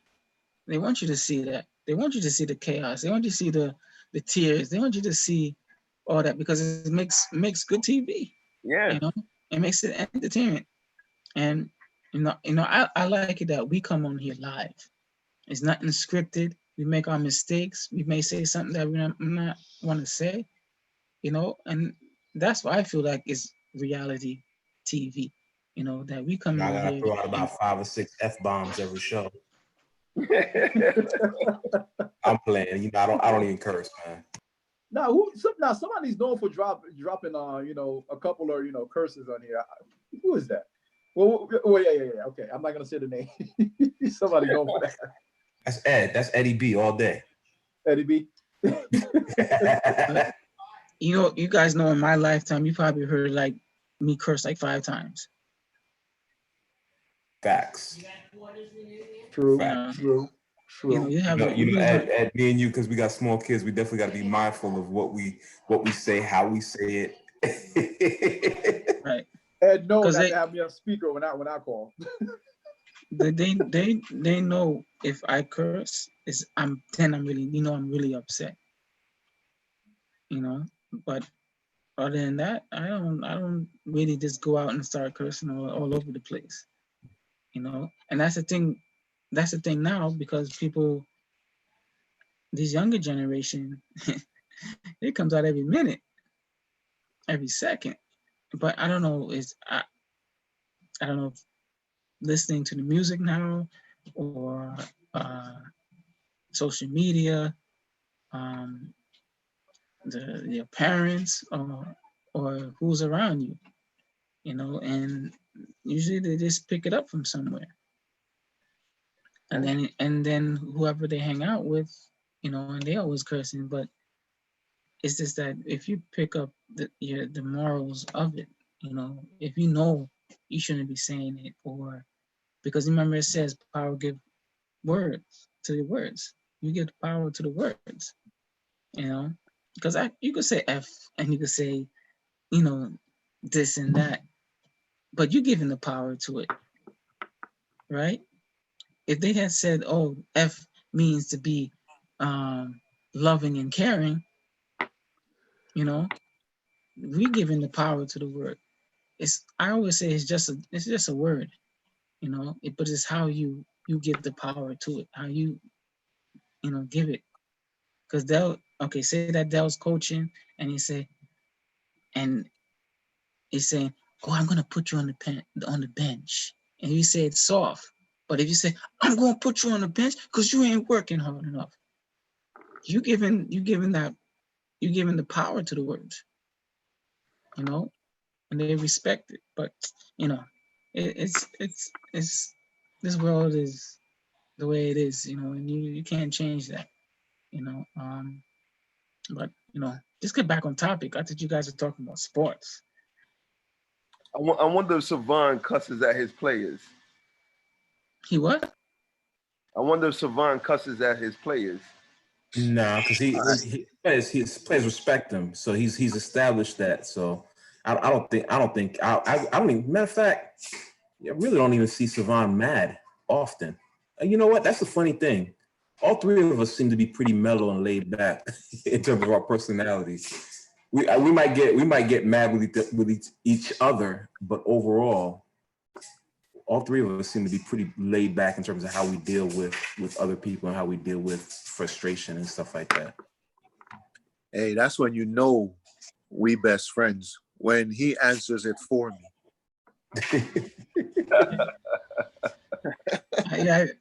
I I think we grew up very, very laid back. And I was always laid back. So,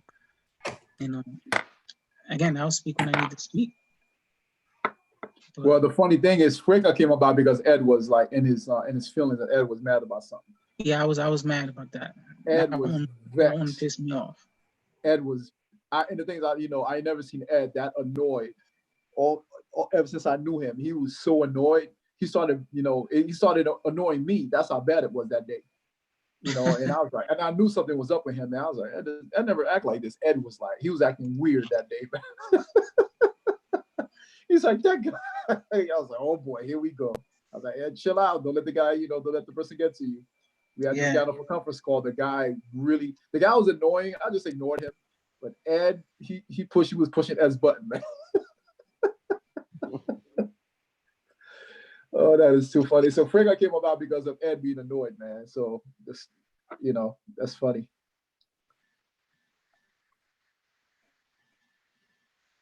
Nah, y'all some laid back brothers, man. Y'all chill brothers, man. Yo, so I got a question for y'all, or your opinion. I know y'all heard about Mike Tyson coming out of retirement or doing this exhibition against Roy Jones. What are your thoughts about that? Aren't they from two different weight classes? Nah, actually, Roy Jones fought at heavyweight a couple times. He even won a heavyweight championship. Oh, I thought he was middleweight. Hey, check this out. Let me jump in right quick and then get back to Moise.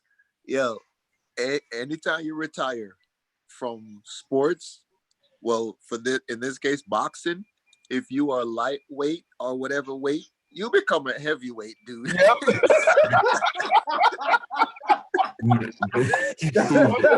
That's a fact.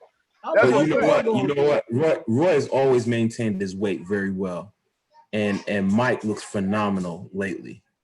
He's dropped a lot of weight. He looks beastly. He looks scary.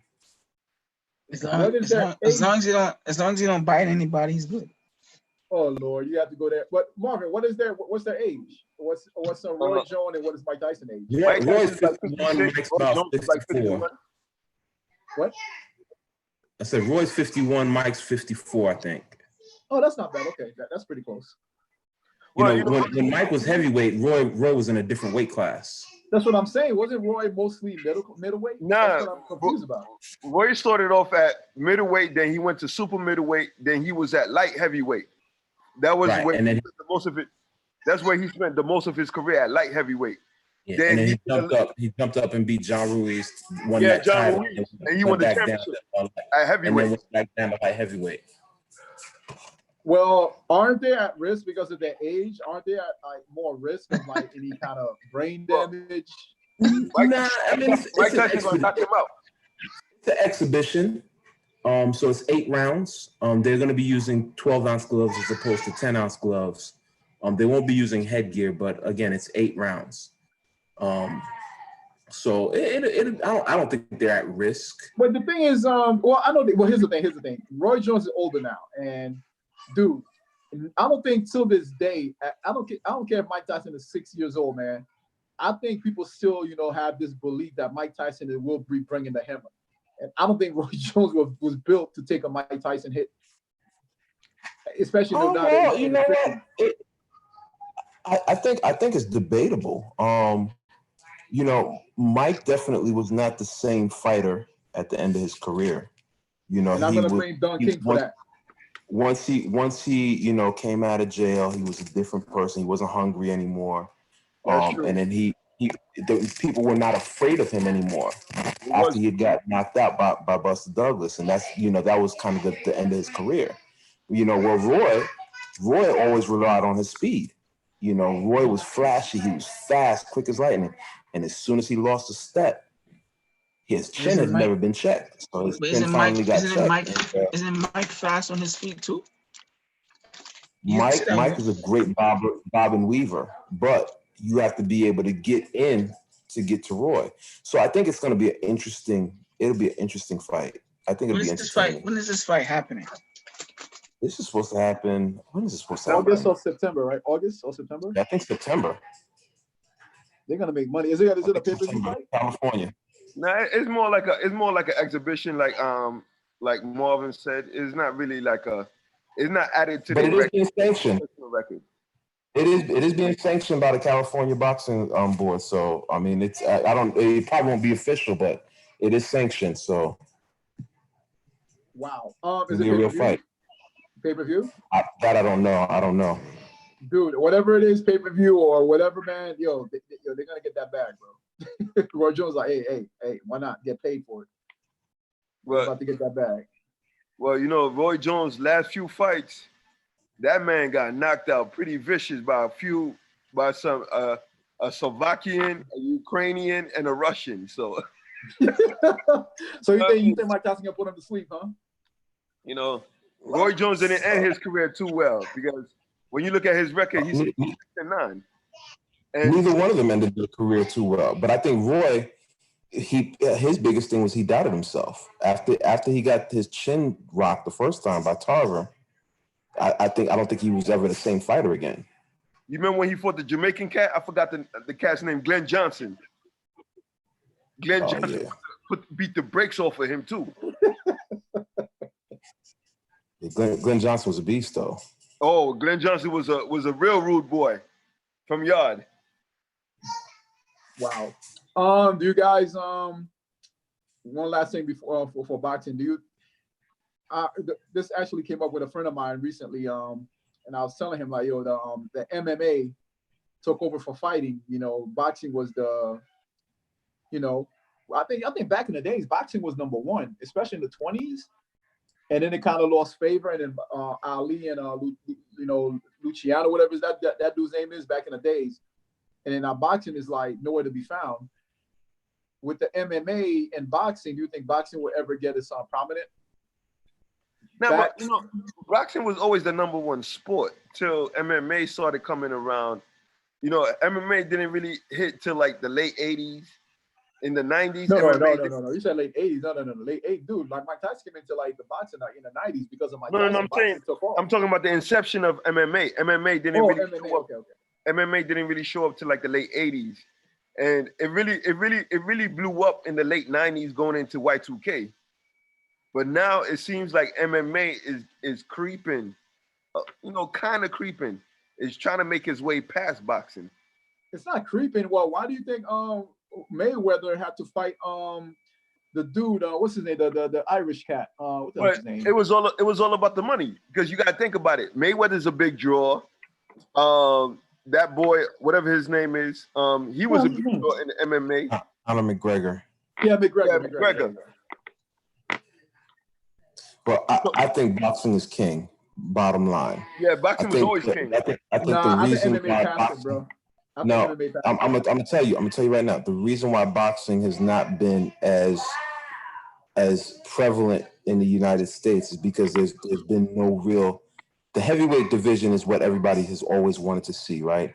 We've had great welterweights, we've had great middleweights, but heavyweight has always been what people want to see because people want to see people get knocked out. We've had no great heavyweights until recently. With Deontay Wilder, he's probably, the best American fighter to come out in a while in terms of heavyweight division. So I think that's what with all the stuff coming out with now, with we have Deontay Wilder, you have Joshua, you have what's the white guy's name? Tyson Fury. Now you have some excitement back in that division where people are talking. But before it was just like, okay, the Klitschko's just held it down. They were just beating everybody. They were boring fighters. Boring. And so, but you, on the flip side, you also had a lot of great fighters coming out of welterweight division, middleweight division, but also when you look at Mayweather is a phenomenal fighter, but he's not an exciting fighter to watch for people that want to see a knockout. He's not the dude. He's not that knockout expert, but he's lethal in the ring, and he's his angle, his timing, everything's impeccable. But you see the funny thing about that? Mayweather has the power to knock the fighters he fought, but he just doesn't use it because I don't know what is it with Mayweather. It's like as if he wants to do the whole 12 rounds. You know what I mean? Since he's getting a 9-figure check, he's gonna work for that 9-figure check. He's gonna work for it. You know what I mean? Because the way Mayweather fight these boxers is like he's making a spectacle of these boxers. That's it. Why not? Maybe that's it. It's the show. Yeah, That's it's it. true. That's That's it. it. Yo, like when he fought the Haitian guy, Andre Berto. Andre Berto didn't deserve that fight. No, he wasn't ready for that fight. He didn't deserve it to begin with. Like Andre Berto couldn't beat a Mexican cat. He was just And put in, see, that's the other issue with boxing. they just put him into that all fight. the politics that go into choosing fighters. You know, there should be mandatory. I mean, there are mandatory challenges, but it's all based on the different ranking systems. You know what I'm saying? So there's a lot of politics that go into how you move up in those ranking systems. Which ranking system? You know, it's just a lot of stuff, man. He wasn't scheduled for that fight, man. He was put into that fight. Where's He wasn't Sakima? scheduled- We need Sakima Mullins on here. We're talking boxing. Where's Sakima Mullins at? Where's Sakima, man? Where is Sakima? He wasn't ready for that fight, man. But I'm gonna change the subject real quick. Back to basketball. Savon probably wanna, say something about this. But do you think if the NBA lasts through this COVID, I know it's about to restart, do you think there should be or there will be an asterisk, to the NBA champion from this year because of the COVID? Yeah, It's gonna be a 6 foot distance of playing. What? No defense. No defense. The NBA Horse Championship. Off the backboard. You think there should be an asterisk or there will be an asterisk because of how the season went? Which is not their fault, but I think certain players are not going to play it. And imagine one or two superstars being, taken out because they test positive for the COVID and now they got to, they can't play for like 2 weeks or something like that. That would, let's just say Leonard or God forbid LeBron gets the COVID. How the hell does the NBA continue if one or two of the superstars, had test positive for the COVID? Same thing with the soccer. Same thing with the baseball. Same thing with hockey. The crazy thing in baseball, there's more social distancing in baseball than there is in basketball. And baseball, they never even tried to have a season, but basketball is coming back. And that is so weird. That is really weird. They don't even play defense now. So imagine now, are they really going to play defense in this COVID time? Hell to the no. Hey, y'all didn't watch the scrimmage games? It don't look like they playing defense to y'all? Of course they playing defense. Well, Savon, I don't know what took you so long to say something. Hey, because we got 1, 2, 3, 4, 5 people on, 6 people on here. Well, you're the basketball expert. You're the coach. Yeah, but you didn't hear Marvin answer for me. So hey, we got to give everybody a chance to talk. It can't always be the leader. I told y'all I don't want to score 40 points all the time. He said 40 points. Hey, man, just give me the balls. Give me the rock. I'm gonna put the team on my shoulders, man. I got big shoulders, man. Give me the rock, yo. Marvin, you know what I'm looking forward to, man? Either in North Carolina or in the islands. When we finally get together, man, we're gonna get it popping, man. We're gonna get it popping on the basketball court. Listen, I'm gonna let you know, man. I'm a walking party, man. You said I'm a walking party. I'm a walking party, yo. I'm going 10 for 10 like Savon. I'm a walking party. I'm going 10 for 10 like Savon. 10 for 10? Hey. I don't think you're gonna go 10 to 10 for me around you because it's gonna be stolen. You know what, yo, Moise, now you're going off of that video of Savon catching fire. I think I'm gonna take that video down, man. Now you keep. Hey, I'm all of a sudden, Rod. Yeah, that's not just video, man. That was actually pretty actual, pretty factual, man. That dude's a sharpshooter, man.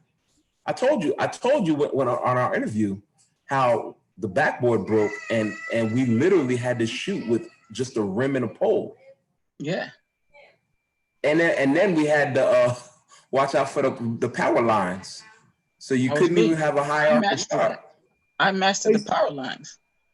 A word, Savon, maybe that could be a new training strategy, man. Where you take away the backboard, put a couple of ropes or obstacles in the way, so when the kids shoot, their whole focus would be the basket, man. Maybe that should be a new training, training strategy for you. Hey, listen, I've used my strategies. I've used that strategy. I've used the strategy of making 100 out of 100, and they still see that, and they still look at you and say, shoot 101.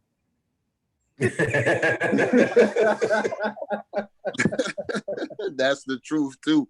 It's like you could prove it to them and they be like, one more shot, coach. And then you make that shot and they be like, do it again. Wait, hold on. I just did it all those times. You still want me to go? Like, how much more proof you want?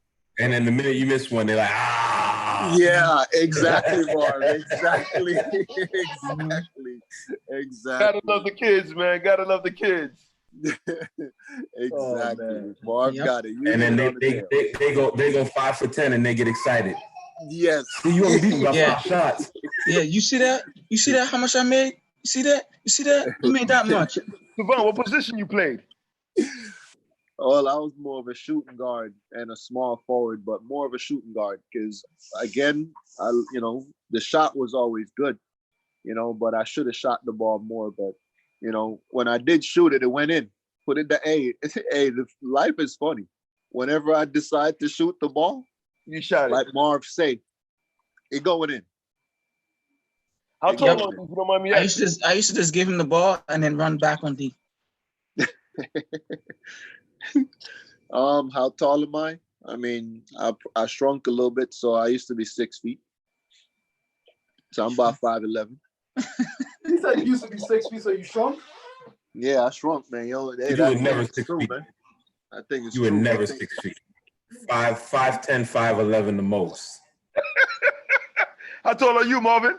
Marv, stop hating, bro. Yeah, I'm 6'2". Stop hating, man. So Marvin was a power forward. Okay. Well, I'm not hating. I'm speaking the truth. Hey, well, I played like 7 feet tall. How about that? Don't go your butt. Oh.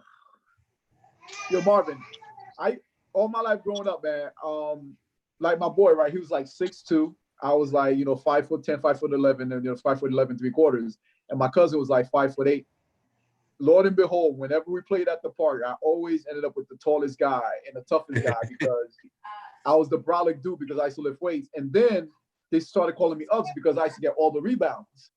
So Marvin, I will see you on the court.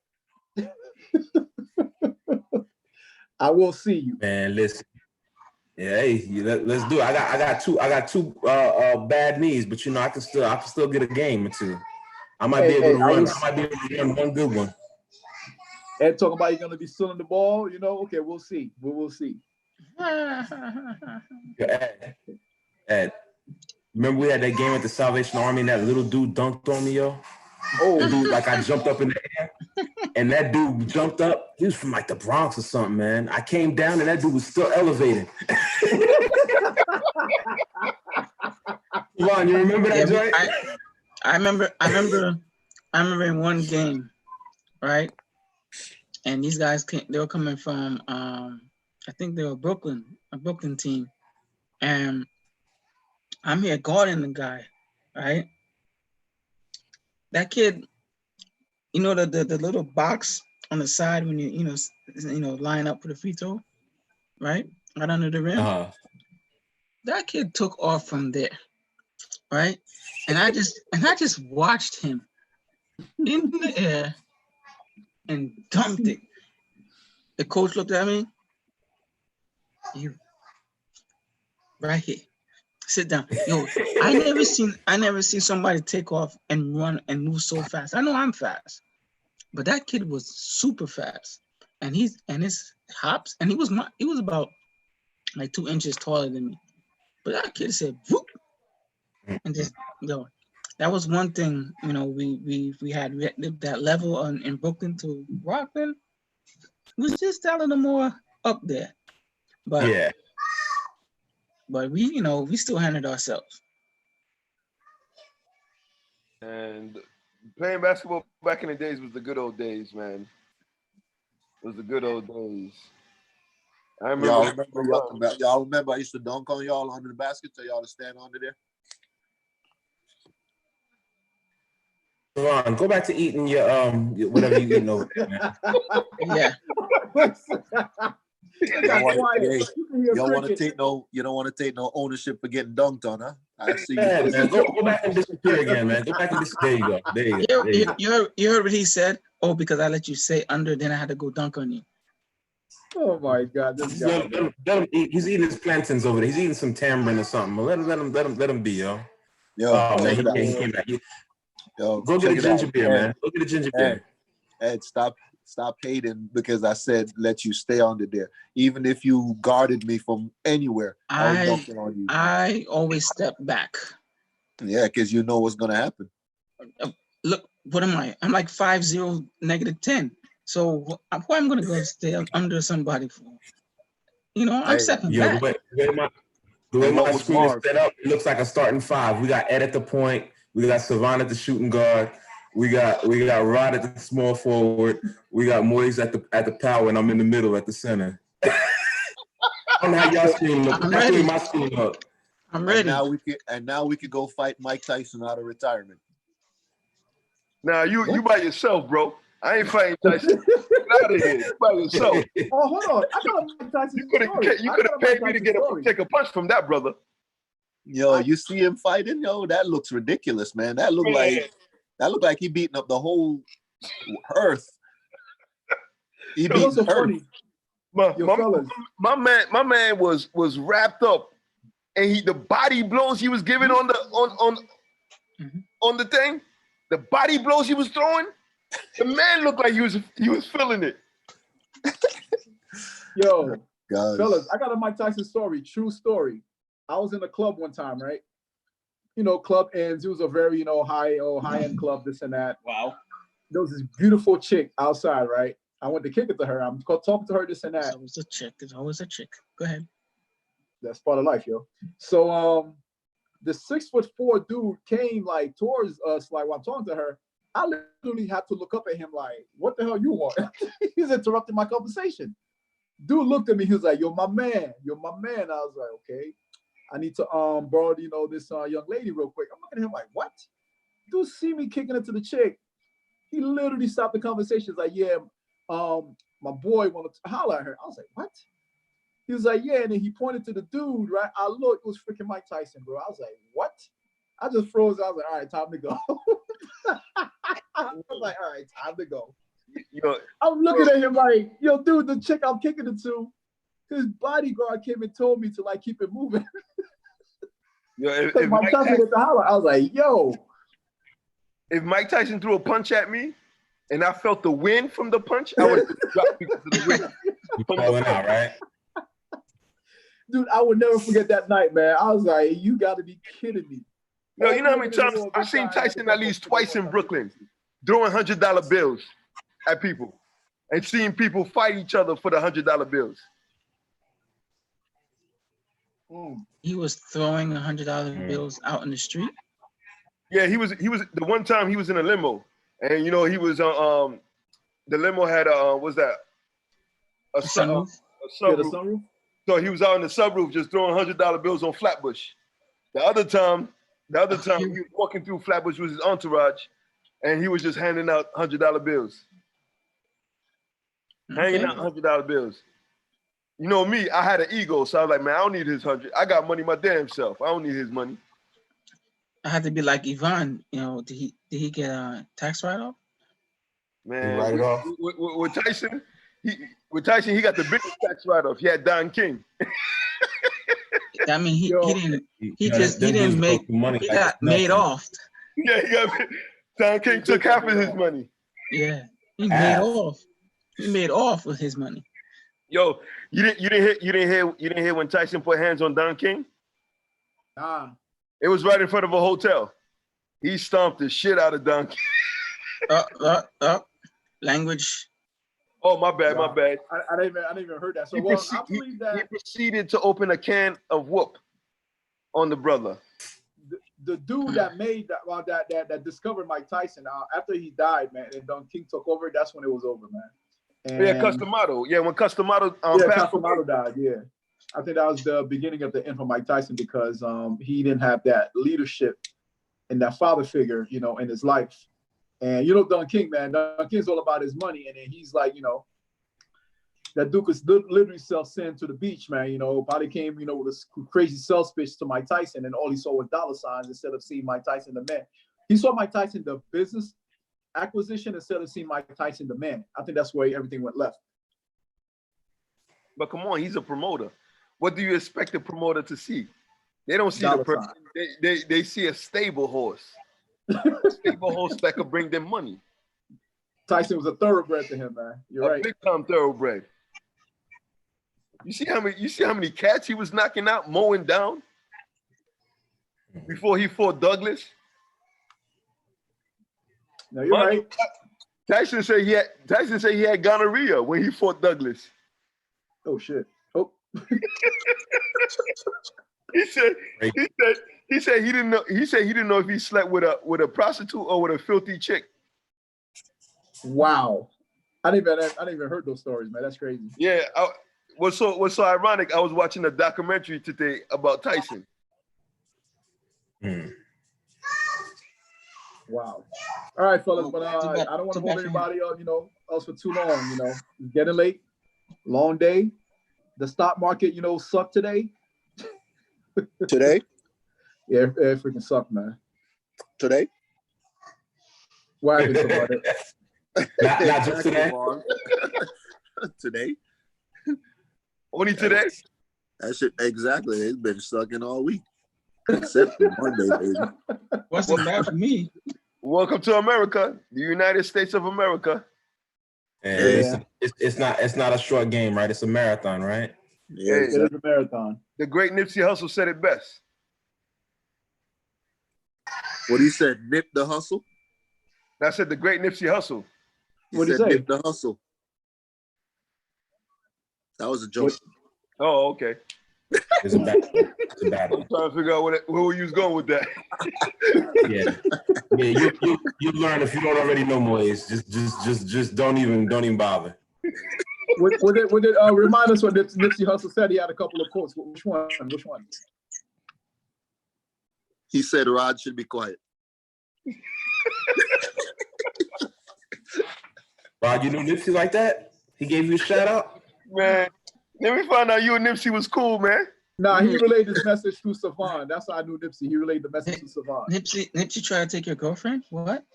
No, that was Mike Tyson. Mike Tyson didn't try. He did. No, he did. He didn't try. No. He didn't do it. No, his security did. I will never forget him for that.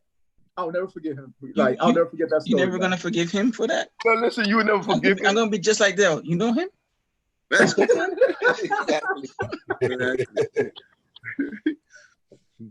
Oh man. Yeah. Y'all are wilding out right now. Oh man. I ain't for Tyson, man. I don't want no problems, man. You said I don't want no problems. I want my jaw intact. Man, I'll beat Mike Tyson up, man. Bring him.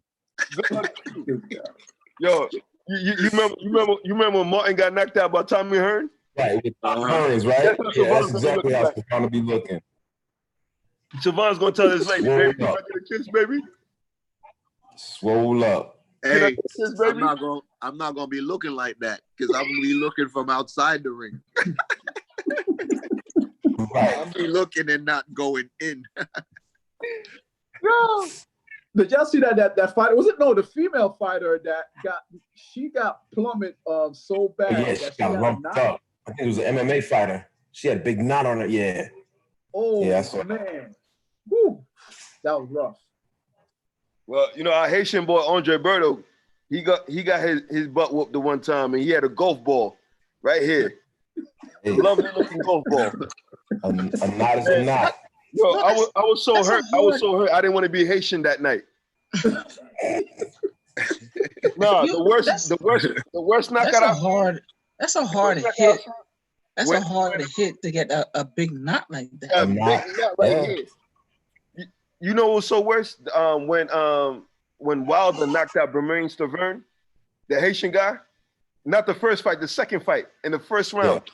Bermain Stavern was leaning. He made the guy kneel and fall back. You talking about too many Haitian guys getting knocked out? Okay. Yes, yeah, Moise. I don't know why you Yo, on there, man. yo, Like, what's up? Javon should have never took that fight so quickly. Should have never took that fight so quickly, man. I was so hurt, man. You know And what I then mean? I don't even think he was training. I'm about to tell Haitians don't box no more, please. Y'all not Love looking. this guy. And then you have Adonis Stevenson. He almost got killed.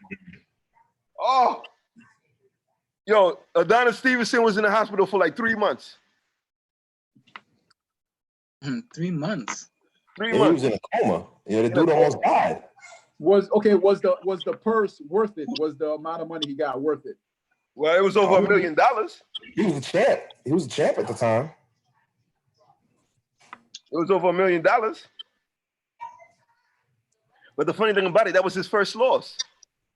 Okay. That was his If he would have fought me, it would have been his second loss. Listen, Adonis would have knocked you out. That's Superman right there. I would have put a knot on his head.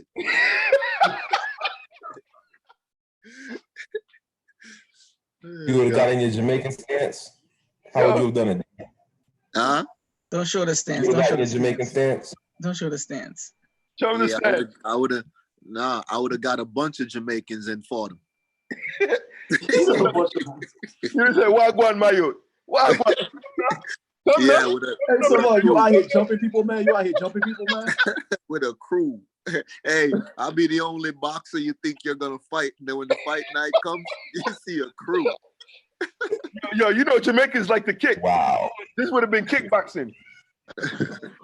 Wow, this guy. It would have been like, I thought we were fighting Savon. It'd be like, nah, bro, Savon and the crew.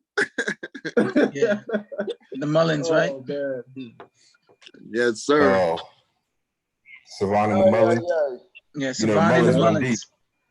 The Mullins run deep. Mm-hmm. Yeah, you know them yardies. Yeah. Them yardies would have been playing soccer with Adonis. Amigo came with some chickens to beat him up. You know, every kick is a speech. Me not tell ya for not mess with me. Why? You know my youth. You're mad. And you're good. He said every kick is a speech. Yeah, man. You come shop up objects, man. What's going on over He there? said they talk after every lick. Every lick. Eddie. You You feel that? Yo. You feel that? I just want to feel that one. Ed, man, talk to Rod, man. He's over there playing with weapons, man. Huh? Talk to Rod, man. He over there playing with weapons and stuff, man. You gotta do a wellness check. We gotta do a safety check over there. What's going on over there? Right, Nah, right. it's You need to about- put that. nah, You need to nah, put nah. that away. For real. Like, You know what I mean? Yo, if it was Bounty Killer would say, what you see when you look into my eyes? What you see when you look into my eyes? This guy. Yeah. Man. My sick Edna good. Crazy. Well, fellas, another great night, another great interview. Jaden, was a wonderful interview. Wonderful young Definitely man. has Wonderful young man. yeah. Great job, Savon. So Met you, man. You've been doing great work with these young men, man. Yo, more power to you, King. Keep doing your thing, King. Yeah, thank you, man. And keep writing those books, man. For real. Inspiring people. Man, I think we all play a part in the greatness of our black people. And you know what, guys? Keep on, sharing this platform with other people, because the more people we reach out to is the more we could teach, our financial literacy and uplifting each other, man. So just keep sharing it out. I already talked to Savon. I'm saying Savon now. Well, yeah, I did talk to Savon earlier, and Moise and Marvin. I want to give you the heads up. Forex, next few weeks, I would recommend you start learning more about Forex, because me and Ed, we been taking some online classes, and we've been training together. Sometimes we will be online like 3 o'clock in the morning on the phone, and taking notes from each other. So Marvin, I'm gonna tell you right now, we will be going hard on Forex the next week coming on and moving forward. So I recommend you start, learning what it is, how it works, because we have ways of getting signals where we'll be sharing it, and we just don't want to share signals. We want, you're already part of the team. I already told Savon and Moise this. We want to make our team bigger and stronger, where we all are learning what Forex is, not just about, getting signals, but we all understand, when to get it and when to get out, how the market works. I think if there's more of us that understand the market, the better off we are individually. So, all for one for all, man, because I've been studying it and I noticed that you're better off, if you're getting different information from everybody, because there's so many different ways to trade. So many ways to to get indicators on, because Ed has one way of knowing when to get it and when to come out, and I have my own way, and we've been sharing information, and Ed, has his way, I have my way, but they both work. And what way does Savon have? You're Where did we teach you? Yeah. You don't even have a way yet. I'm down for the cause because this is long term. Yeah. It's not just Forex, man. We want to get into more of the options and continue learning the stocks. I got 4X, 4 girls I used to date. I had a funny feeling he was gonna say that. Marvin, I know Marvin. I think Marvin. I got 4X. He said I got 4 of them things. Yep. He said I got 4 of them. That's why I don't play, because I done play. Now I'm ready, man. You know what I mean? When you say you're ready to play 4X? No. Nah. I'm ready to build generational. It's not a game, man. Build group economics. It's not a game. Hey, that was a joke, man. Easy peasy. That was a joke. You know what I mean? I'm ready to build group economics and leave a legacy behind for our children. Yeah, we already have mentors of people and then we plan on getting more mentors of people that are gaining from this. Marvin, I don't know if you know this, but I want to remind everybody, Forex is a $7 trillion market every day. Every day. So there should not even be one poor person on the planet. $7 trillion market every day that is trading. So that's a lot of boku bucks. I want a piece of that pie. Just go to the store and buy a pie. Take a piece of it. Okay, on that, Marv, I'm gonna play something for you, Marv. Hold on a second. Hey, Ron. Come on, man. You know I'm a jokester, man. No. Hey, that's why I left it alone, man.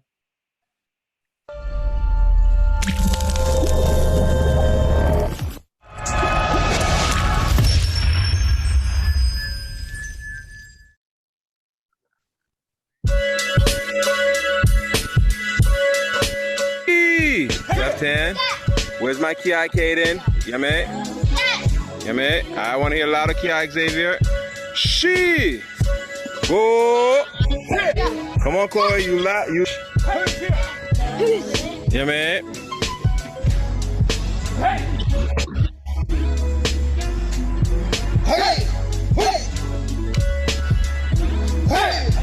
Hey, now it.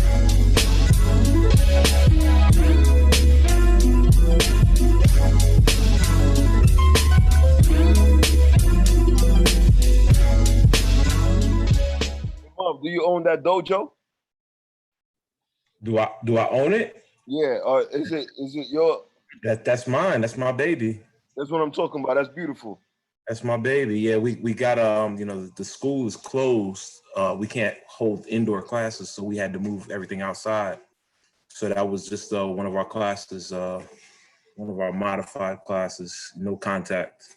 So how long have you been practicing karate? The art of karate. 5 years old. Okay. And I have these two. You're muted. That train. Dale, you're muted. Well, listen, I ain't messing with none of you guys. He started at about 4, and she started at 2. Wow. I'm not messing with you guys.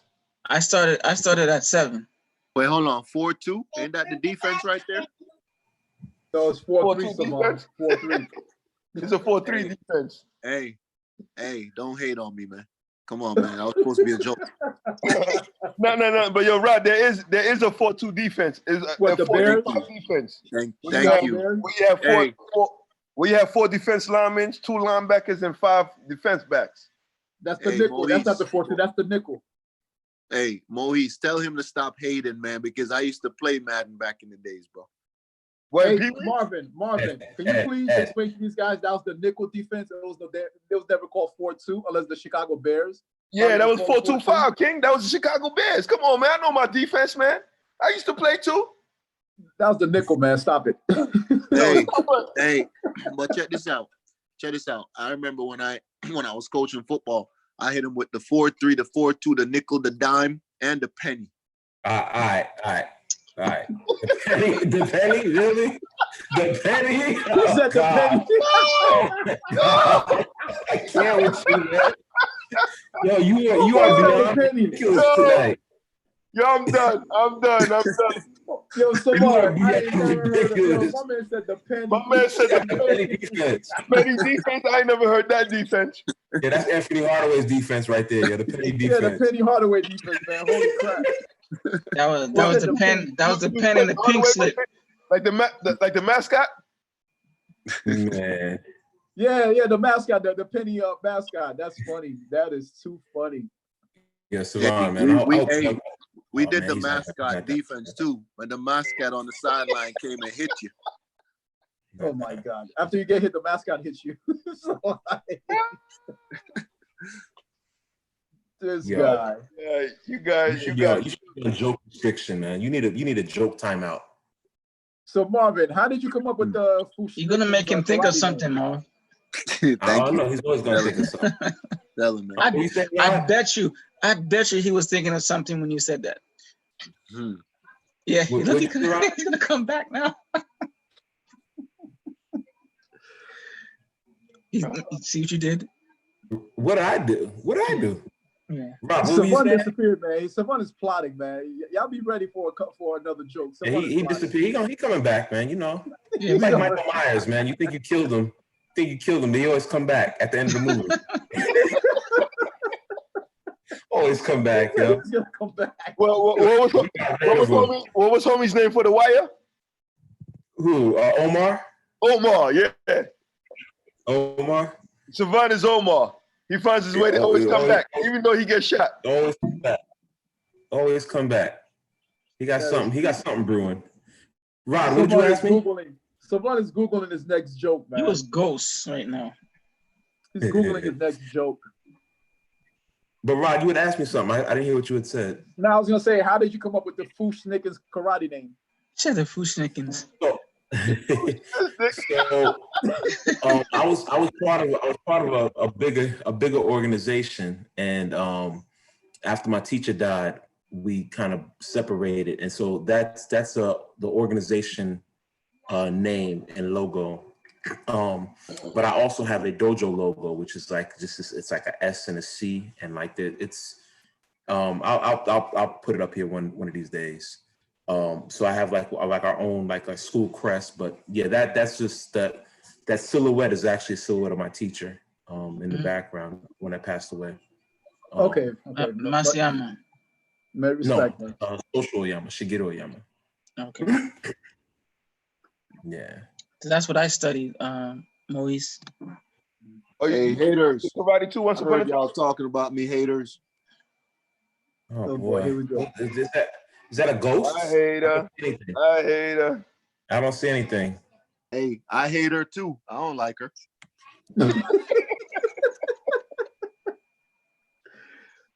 Oh man, what's the new joke, Savon? What's the new joke? Hey, I went to go get something to drink. No, you went to go Google a new joke. Come here. Well, you went to go drink some peanut punch? Knock. Tell Savon a joke. Knock. No. Who's not there? Who's not there? Control freak. Who's there? Control freak. You got fired. You out of here. Cameron, come tell Savon a joke. Knock. Who's there? Savon. Breadcrumbs. All right. We Yeah. got another Savon. You see what you're inspiring? That comes too. You're out of here too. Oh boy, that was better than Savant's though. That was better than Savant. Wow. Hey, knock. Oh boy. Who's there? Nobody's home. Nobody's home. Who's here? Who's there? Control freak. Why does that keep saying that? Good Savon job. is like those bad comics that used to get pulled at the Apollo. Savon, Yeah, did you ever go to the Apollo? where's Sandman when we need him? Sandman, right? Where's the Sandman? Hey, nobody don't use Sandman no more. What was it? What they call Make that sure guy you don't after go to the I forgot Apollo, his name. Savon. Huh? Make sure you don't go to the Apollo. No, Apollo come to me. I'm too funny for Apollo. He said they go to him. Yep. Oh boy. All right, Savant. We gotta let this one go, man. No, yeah, mercy, Savon, mercy, man. Please. Knock, knock. All right, your knock time is over, girl. Savon out here inspiring the kids. What time is it? Into bad jokes. Knock. Way What past time my is it? bedtime. It's 10:53 p.m. Yeah, time to go, fellas. Time to go. Hey, why don't scientists trust atoms? Because they make up everything.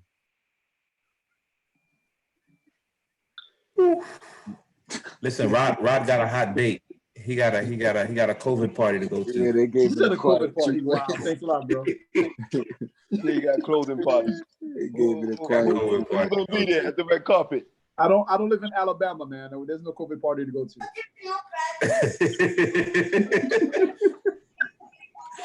Hey, why do I make jokes in the shower? Because I've got clean jokes. Oh, Come on, you said that joke the other day. You said that already. changed it a little bit. No, I switched it up if you recognize. Yeah, No, he did recognize. He did recognize. He said Is that a black on changed it black up a quick little. on? Let me see the shirt, Ed. Is that a black on black? I just noticed that was quick on. Black It is on black. right, yeah. Oh, that's dope. I like that. I didn't realize that it had the flicker on there until he leaned back and I saw it. Yeah, it's black on black. Okay. Savon, they say stick to your day job. Man. Hey, I can't stick to something I ain't got. That was funny. That was funny. They said stick to coaching. All right, you good on that one. That's the best one so far. Hey, Savon, hold on. A serious question though. You ever thought about like coaching like in college? Because you have you have a pretty good resume, man. You ever thought about coaching in college? Nah, that's why I ain't got no day job, because that's a day job. Okay. It's a day job, a night job, wake up job, going to bed job. Hey, I control my own destiny. Coaches get fired. Did you have them already? There you go, Rod. He answered your question right there. Okay. Savon does the firing. All right. Yo, I got a piece out, yo. It's starting to unravel over here. It's going live over here. I got Because Savon inspired them, right? They're inspired by Savon. So it's time to go. Mm-hmm. All right, fellas. All right, peace, Kings. All right, guys, it's been fun, man. We'll see y'all. We'll see y'all on Sunday. Have your questions ready if y'all coming on Sunday. All right. Later. Yeah, I'll make some easy questions next time. Sure, Ed. All right, later. I'm gonna come through on Sunday. All right, for sure. Peace, Kings. Bring a book of questions. Get it, book. Right. Book. She said, "Get it, book." Someone else got to remind us when it's a joke, man. Come on, bro. All right. All right. All right.